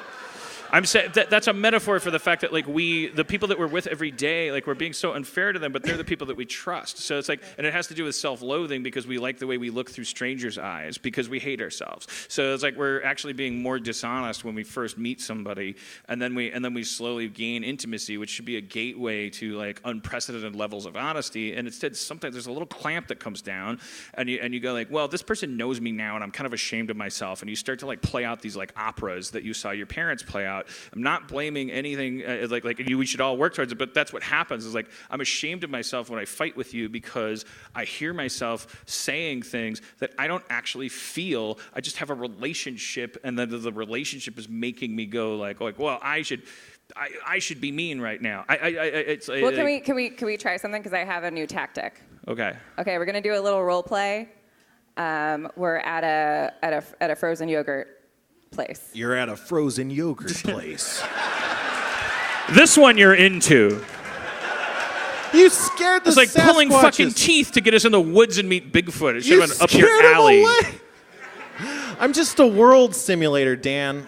I don't have thoughts. Just try to react as okay. We're at a yogurt shop. We're at a yogurt shop. Okay. We're sitting down. We're eating yogurt. Can I get another? Oh, God, she's the best. Has anyone given her a medal? That's Tori, and then I like that it's scaled down so I won't notice. It's a slightly smaller cup. Can I get a whiskey, please, on the rocks? What do you want? Whiskey? A whiskey, please? Just nice try, Uncle Bob. One for my lawyer over here. That's Tori. I'll forget to thank him later. That's Tori, and then Mandy was Tori, two whiskeys on the rocks, please, if you don't mind. Thank you, Mandy, and thank you, the people over there that are giving you drinks and dealing with this giant. I would like a chilled Cazadores. A chilled Cazadores. Okay. Yes. Okay. All right. So we're at a yogurt shop. All right, and just react as honestly. Just react how you would react. We're eating our yogurt. Are we all here or just you two? It's just us. Okay. You guys are waiting in the car. I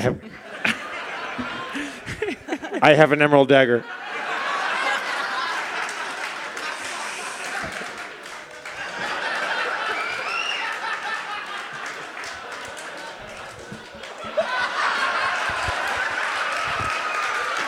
All right.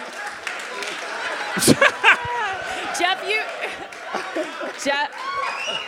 I love that culminated in a high five. Jeff sucks dick like one of those water birds. Yeah, he does. But he's so good at it, that's how it works. The cum keeps him bobbing.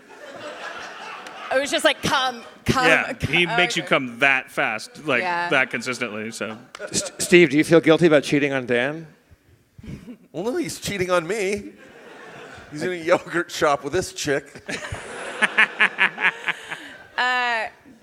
Dan, I think you're a little rude to me in front of the yogurt lady. I didn't like that.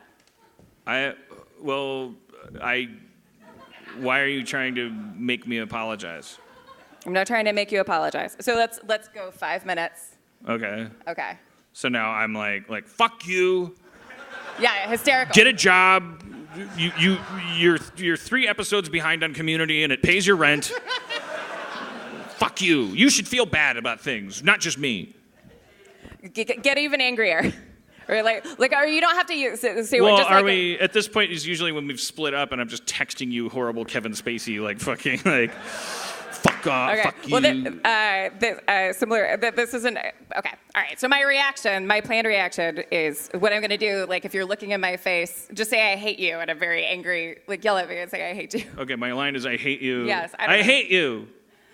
Hey, man, you wanna get high? It's Steve Agee. Hey, I was just at Sarah's and like. That fucking bitch. She told me what to do. All right, man. Can I just sit here and play on my phone? for a Yeah, while? man. You're a guy that gets me high. It's fine. All right, cool. All right. Yeah. So I'll do that. Yeah. I will try that. I'll do a hey man. Yeah. I mean, I remember when you first met my parents, and we were like, it was so weird because I kept getting upset because if you're around your parents, like, there's no way you can ever become like. You always like prep yourself. You're like, okay, now I'm 58. My parents are almost dead. I'm definitely am done with this. I'm not gonna start acting like a child. And then we started playing catchphrase with my parents, and I was on my mom's team, and she was like, I don't know, Tweety Bird. And I'm like, good. The buzzer went off, and I went, you cunt. Where did that come from? But it was where it real? came You from. said I called my mom the C word Holy because she shit. couldn't guess what Tweety Bird was or something. But it was because within 3 minutes of her arriving, like, in front of Aaron, like, my mom has this weird, like, capacity for, she doesn't understand what she's doing. She could figure out how She's to a call great you kisser. fat, like without, she's like Houdini of calling you fat. Like, the key was in my cheek, it was in my boot, it was in my, oh no, so my like, she knows, like, there's no way she goes, like she has to call me fat somehow. Like, she always figures it out within 3 minutes. It's like, let me know how much weight I've gained, and I was just like, it's unbelievable. And then I swallow that down, and then I'm like, I mean, they say to not date a man who has issues with his mother. but the gag became Or you like, can double down. So I was getting jostled, and then we were not married yet. We were very much, we were fresh. Were you about to say very much in love? I was going to say very much in love, and then I was like, okay. And so It was before I really got things changed with Steve, and I was getting riled up, but then I would get riled up, and it would start to spill over into Aaron, and then you were like, hey, I love you, and then I would go, I love you, and it was like, but it was sort of like a joke. It was kind of ironic, and then my dad was like started doing the joke of everyone was just saying I love you, and that became the running joke. Is anytime someone started to get upset, everyone would just say I love you. So it was a joke, but that we all operated as a healthy family for. It was insane. It was like a bit. Like let's do that bit where we stop just getting angry and say I love you. It was like insane. Like that's how we needed to parse it. Was this before you called your mom a cunt or after you? No, it was. I mean, it was During. around it. It was during. I was like. I mean, like ordinarily, I think what happened is I called my mom a cunt, and then I said I love you. I've never told you this, and I had forgotten about it. But I was going through my old iPad pictures, and I had my iPad with me that night, and I have a picture that's a selfie because I'm assuming I'm not the only one who takes pictures of themselves in moments that are like, oh God, or like remember that moment when you were here in this place, and there's a picture of me. Like wide-eyed, I'll post it somewhere with like Dan and his parents in the background, and I'm just like, I did not know. This is this moment. Either in 3 years you'll be married, or you'll be telling stories about this insane night. Oh, I did not know that you were going through that. I thought you were like this like earth goddess that was like your tendrils were just affecting us and that we were psycho and it wasn't affecting you. I didn't even know that you were like, oh my God, I'm out the door. I mean, please don't take back calling me an earth goddess. I'll kill myself. Wait, I am an earth goddess. No. I wasn't having a bad time, but there was obviously like so much tension, and Dan's mom was calling him fat, and it was very strange. And Dan's dad was on my team and would kiss me after every round, and I'm like, what is but not in that way. Not in that way, but in a like, hey, I don't know. He's kind of a, Hey. you know, He's like kiss a you how? charmer. Like what He's kind a of what kind charmer. of kiss? Like a peck on the cheek? just kind of fist. No, I don't. No, I wasn't even making a hitting joke. I was imagining someone's like licking someone's fist, but I don't, for some reason. Just like a. Why am I sharing these thoughts? Just No, but it was like just a kiss, just a like light kiss on the lips. But it was a different memory I have. It was like, I, like. But that's not entirely fair to my dad because there was a point where it was like, because you two were such assholes together because you were 'cause winning. we were good players, yeah. And you're both incredibly competitive. I learned how to play poker from my dad, and I learned how to cheat from my dad because he would cheat. And the only way I learned how to cheat was by catching him cheating. My dad would play poker with children and cheat. Like he would That is stand up, and I'd be like, "Ace of Hearts under your ass, you fucking dick." Like he would take IOUs from us, and I would like mow the lawn. I'd be like, "Here's your $5." Like it's fucking my dad. Yeah. But like, you know, he was a good sport about it. But all right, I cheated. But and obviously I'm like, but you and him way more similar than you is comfortable, and you were winning at catchphrase. So the two of you erupted in an amorous fit. There was a round where my mom couldn't get Tweety Bird, and I'm like, you cunt! And the next round is like my dad was like, it's like a guy, and it's like Saturday Night Fever. You're like John Travolta, and you're both like, yay! And you made out. And it was your choice, because you were very excited. I did not initiate. No, there was I remember. Like, let's not rewrite history. Like you fucking made out with my dad. And it's because you guys are the same person, and like you're so competitive. I just wanted to see what it would be like. We're gonna do obviously, it turned me on. Obviously. Oh. Why wouldn't I? Why would I remember it if it didn't? I'm gonna go. Let's cut the show early. I'm gonna go jerk off to. Oh God. Aaron making out with my dad during catchphrase and. No. All right. So for like we started a little late, but I imagine there's another show after this, so we can't go like over. There's an. It's not up true, to you. Andy? There's like someone in the back going, "Who do these people know what they're doing?" I'm sure there's some guy coming in that's like, gonna sweat it if we fuck up. But so we should definitely try to. I'm sure these people probably want to see us do proper Shadowrun time, you guys. role playing, right? Why not? I'm enjoying Shadowrun as a game. I think I like the Shadowrun world. It's like it seems like it's just a good time. Just a good time. I felt a little thwarted during our Bigfoot campaign when I tried to talk to chipmunks. I came down on you too hard. It was because my ambition is the enemy of my friendships. I should be more intimate and in the moment with you guys. I should not plan ahead. I'm a megalomaniac. I try to control things. It's interesting. Like you were trying to meet Sasquatch by shooing him away and try to beat Spencer to the contrarian punch, and I was trying to meet. The best way I knew how to meet a mythological beast was by being in the mythological universe. Yeah. That's deep.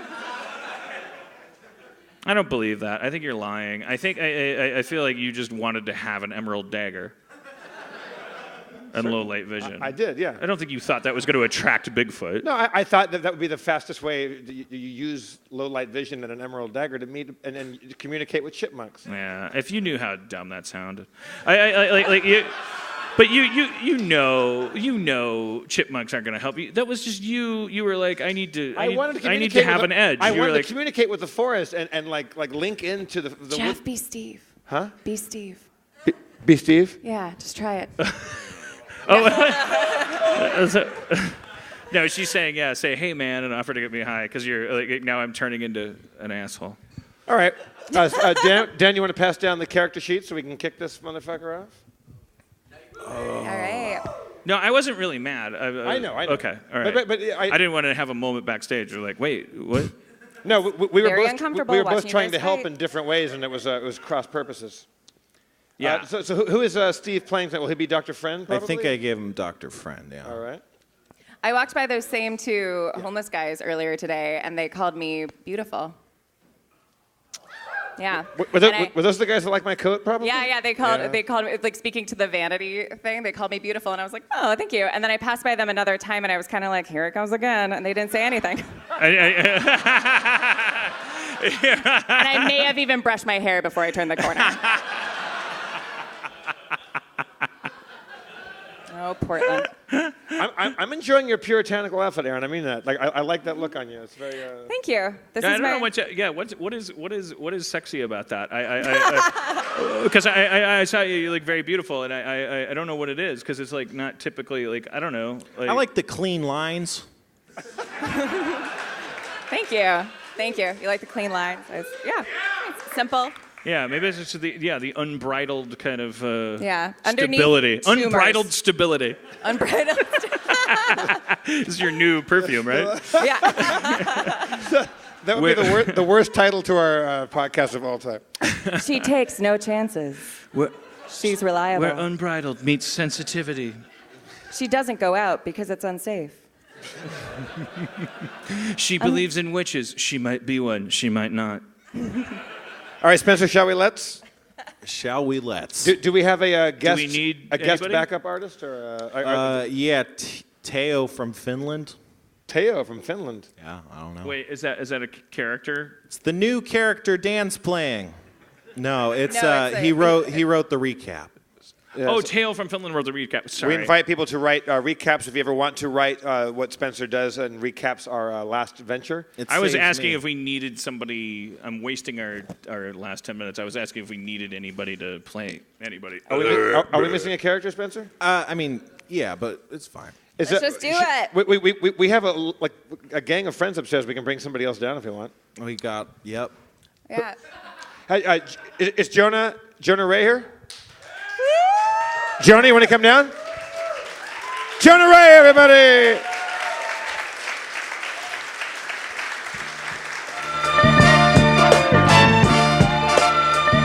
Oh no. Oh, this guy. Freestyle, Jonah, freestyle! Pattern shirts. Man, that song just got me so fucking pumped. It did feel like it's It like was let's do a amazing. different kind of show. Like maybe Yeah. we should have come out to that. Yeah. All right, play it again. Let's fucking fire this up. From the top? Yeah. Just for a second. Just for one. Yo. Yeah. Jim Nightblade rap. Yeah. Jim Nightblade. Yeah. Fuck it. Fuck. Yeah. Portland on the ocean. Yo, I like to eat seafood. I got your mama and I'm in the mood. I'm gonna go to the Northwest and cut down some wood. I'm gonna find big food. I'm gonna camp with your mama. Gonna fuck her and ride away on a llama. Dumb rhyme. Yo, it's Portland time. I wanna have a massage and fly a kite. I'm gonna walk my dog, but walk the fucker right. It's a pretty flat place with a lot of stuff for your dog. Space, with floor space. Yo. Golden doodle. Yo. Golden doodle. Spring. Springer spaniel. Yo. I got a big dog, a working breed, and I saw logs. My dog's real smart, but he doesn't think that I don't have a heart because he's got lots of land to walk in, and I'm in Portland. Have a donut. Nice. Don't patronize me. Nice. I understand. You paid $100. I understand you need to think that was entertaining. I don't want to deflect a compliment. People stood in line for 3 hours for that rap. And that's why. But Tasty. don't debase yourself. You have Stockholm syndrome. It was a bad rap.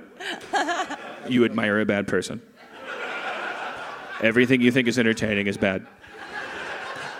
Have a good week. And he disappears. Hey, Jonah. Hi, Jonah. How's it going? I'm glad I inspired freestyle rap. It happens to me all the time. Which character is Jonah going to play for us, Spencer? I got what's his name? Hacker? Hordegard. Oh, what's his Hordegard, name? of course, yeah. Demorge's character. We were joking at breakfast. The Jonah Ray, his last name is Ray, so we were talking about the what you call your fans, like the people that like bones. Hart Hansen calls them boneheads, and that Jonah Ray jokingly at one point addressed his fans as rapists. And That was a real bad idea. And then every once in a while, a guy still comes up to him in like a fabric store and is like, "Hey, man, I've been a rapist for 5 years. I really like your podcast." No, not here. Not at the fabric store, which I commonly frequent.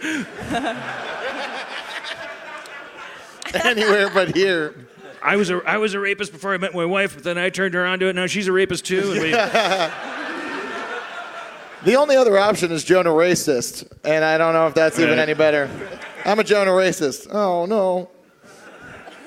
All right, so you know the rules. You have a sheet of paper full of arithmetic that you're too drunk to read, and Spencer is a beleaguered genius that suffers through...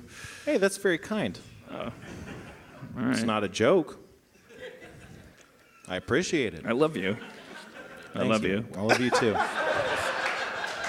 He says, staring into the bottle of I can't look at you, but I love you. Look him in the eye and say it, Dan. Look, make eye contact with Spencer. Make eye contact with Steve and say it. That I love you? Yeah. Steve. What? I love Spencer.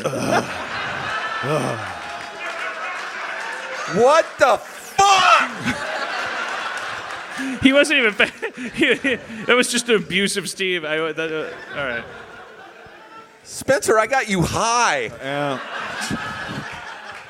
This is what weed brings. All right, Spencer, you ready to rock? Here we go. A little shadow run. Yeah. Shadow Run. Circuitry. Neuromancer, inspired by William Gibson. Fucked your mom so hard, she had some lips and shit hanging down. Okay.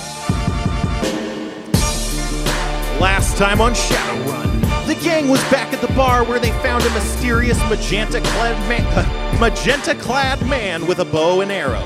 Meanwhile, Jim sat in the car guarding the restrained Arturo.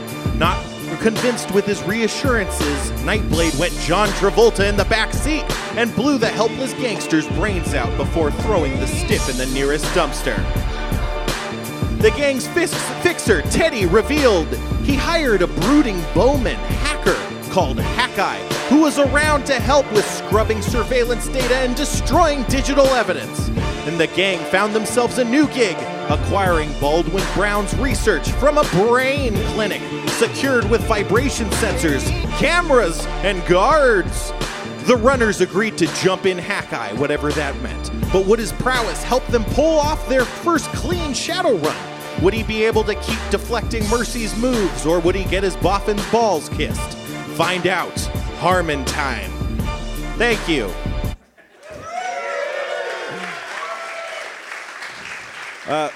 Thanks again to Tio from Finland. Thank you. Yeah. So you guys, you're at Hank's Last Stand. It's a rusty old bar. You're in the middle. You got Hackeye, the magenta-clad stranger with a bow and arrow, sitting drinking a water, and you guys just got your mission from Mr. Johnson. The mission again is to do what? Sorry. You got to retrieve research files that belong to Baldwin Brown from the confines of Mind Plus Limited, the brain clinic. Can you refresh me on what we had done to Baldwin Brown? Did we just hand him over? You hand him over to a company. You sold him to a company. Yeah. And so there's files belonging to him that we want, and these files are in Mind Plus Limited. Yep, they're his And research. They kind of scolded us on our last, like... Not them. That was Teddy. Oh, okay.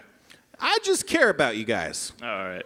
Yeah, we're kind of like bad shadow runners. Like we were just told, good job, you finished, but your score is low. I pulled the whole team aside except for Hackeye, whom we've just met, and we're told it will be helpful. And we said, like, when we talked about jumping this guy in, like, how do we know we can trust this guy? There must be some sort of procedure.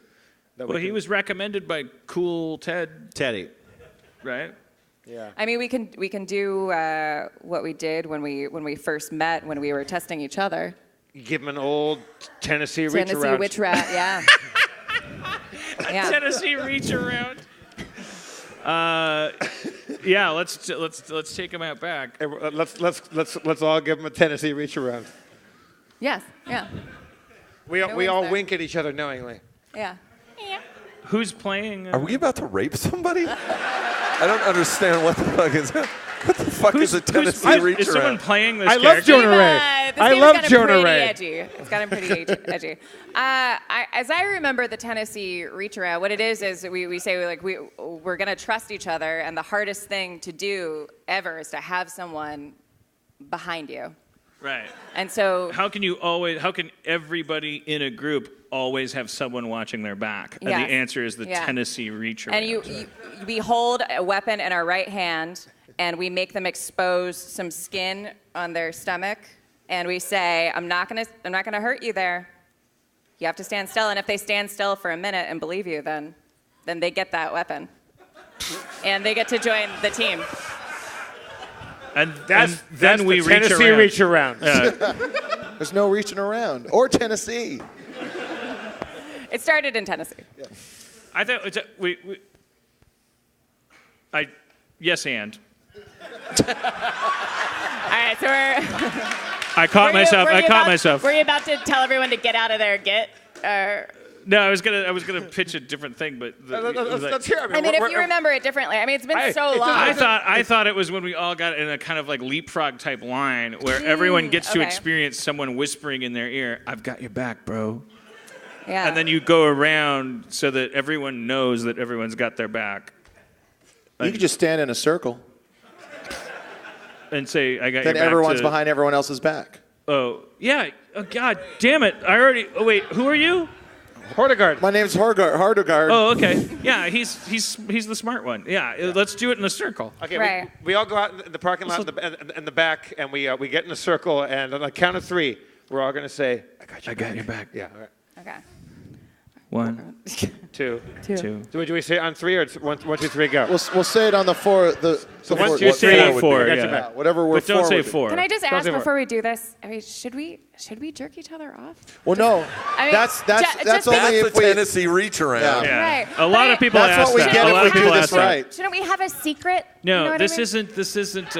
I say, can I make a pitch? Yeah. When we 1, 2, 3, we all whisper gently, I got your back. And then if you want to start jerking somebody off, you can. But you only got 8 seconds. That's But you called can't a Tennessee reach around with a Seattle finish. I don't know. I thought All right, maybe who's they hated Seattle. standing I took a chance. Who's standing behind who? Huh? Who's standing behind who? I'm standing behind Hordegard for sure. All right. All right, so 1, 2, 3, I got your back. If you want to jerk somebody off, 8 seconds, and we're done. But you can't make them. Right. Otherwise, weird. They have to be exposed. They have to want So it. if you want to have to expose pull yourself your- in that moment and put your hand around. I guess the cleanest way to do this is for us to all take our pants down before we start this. So Yeah, so it's ready to go. Yeah. That's the only Right. way. Dicks out. Dicks out? Or And Right. vaginas. I'm sorry to continue. I'm to a discuss woman, it. so yeah, I'll- we're both women. I'm gonna say, I don't. It's a lot more invasive to be entered as opposed to just like tugged. So maybe just like a pat. entered. Also, I'm a dwarf, so are you going to be able to reach down and around?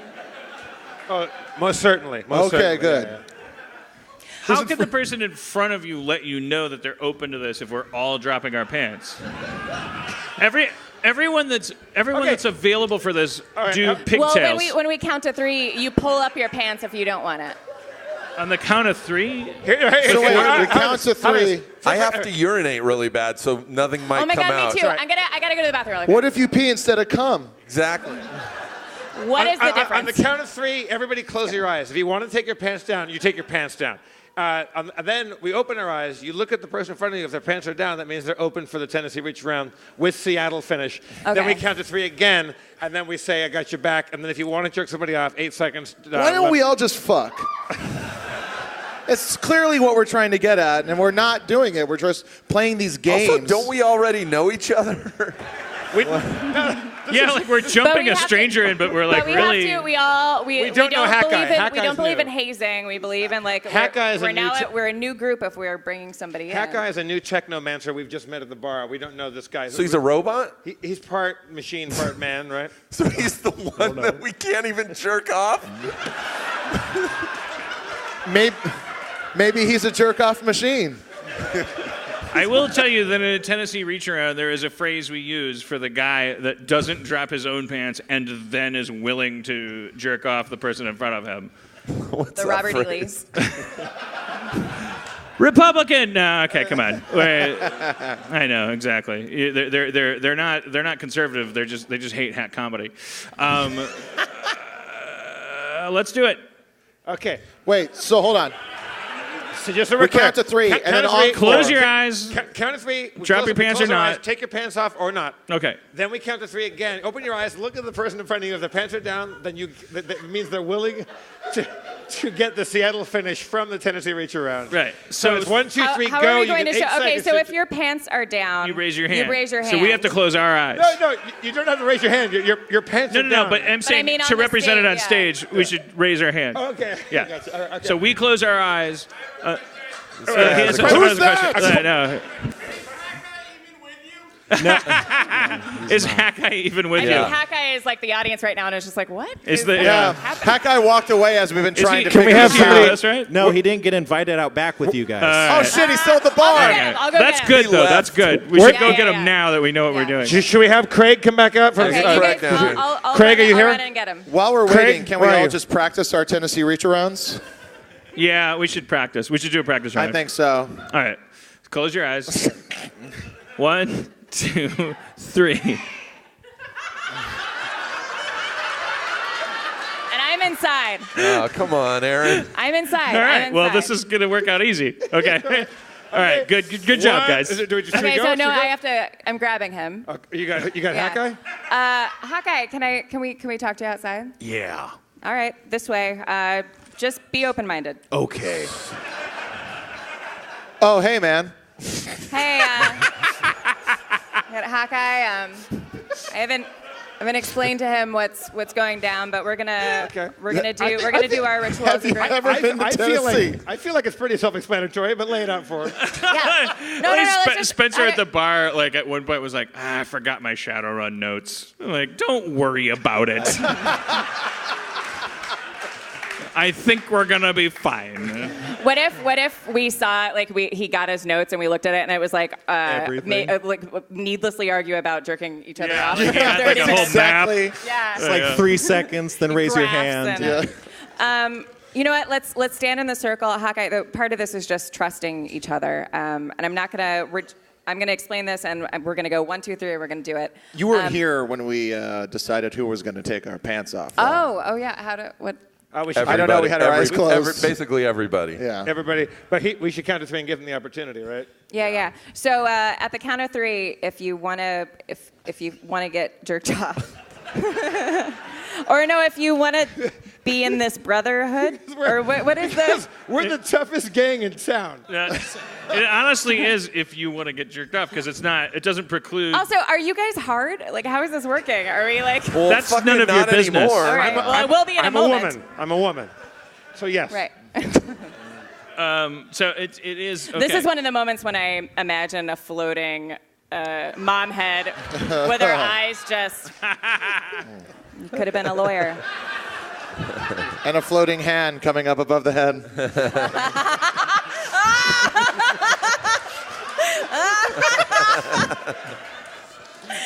I mean, there are gangs who beat the crap out of their new people, and which is a dumb move in terms of Darwinism. It's like, oh, this new guy, let's make him physically injured. This is what we do. It's about choice. There's no wrong answer, or so you don't know. Let's get in the circle. All right, let's do it.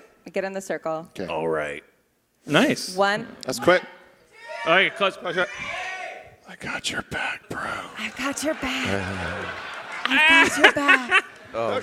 I've got your Hat Guy's in. Hat Guy's He's in. in. Oh, he's in. Who's behind him? Who's behind him? I don't know. I don't know. That's up to you guys. Hat Guy likes it. Probably Jeff. You're behind him, right? Eve, I'm behind you, Hat Guy. and Oh, that's why he dropped his pants. He's in front of a 19-year-old. It doesn't matter. This is successful. 20-year-old We elf. did it. All right, guys. We did it. Close your. Okay, ready? We've all just agreed to a jack-off orgy. It's a circle jerk. All right. So 1, 2, 3. We all agreed, right? Wait, We already did it. We just did it. No. Now we have to. No, jack we each other off we for 8 were- seconds. You get Yeah. 8 seconds. What? You already did Oh, I it? thought we. Why are we closing our eyes? Just do it. Yeah. 1, 2, 3. Yeah. Cliffhanger. That's okay. I got your back. I got your back. Yeah. How I else got would you your end the back. show? Ladies I and got your gentlemen. back. Oh, man. Steve Agee, I'm reading it out. Jonah Ray, Aaron McGathy, Spencer Crittenden, Craig the Sasquatch Hunter. I'm Jeff Davis. Your mayor is Dan Harmon. Thank you so much. Yeah. Can I give a special shout out to Aaron's first improv art director, Trenton Shine? I think she did really good improv tonight. I would say that was some of the finest shadow running we've ever done. Oh, man. Yeah, we love you, Portland. We love you so much. Thanks for having us. Thanks for coming here. And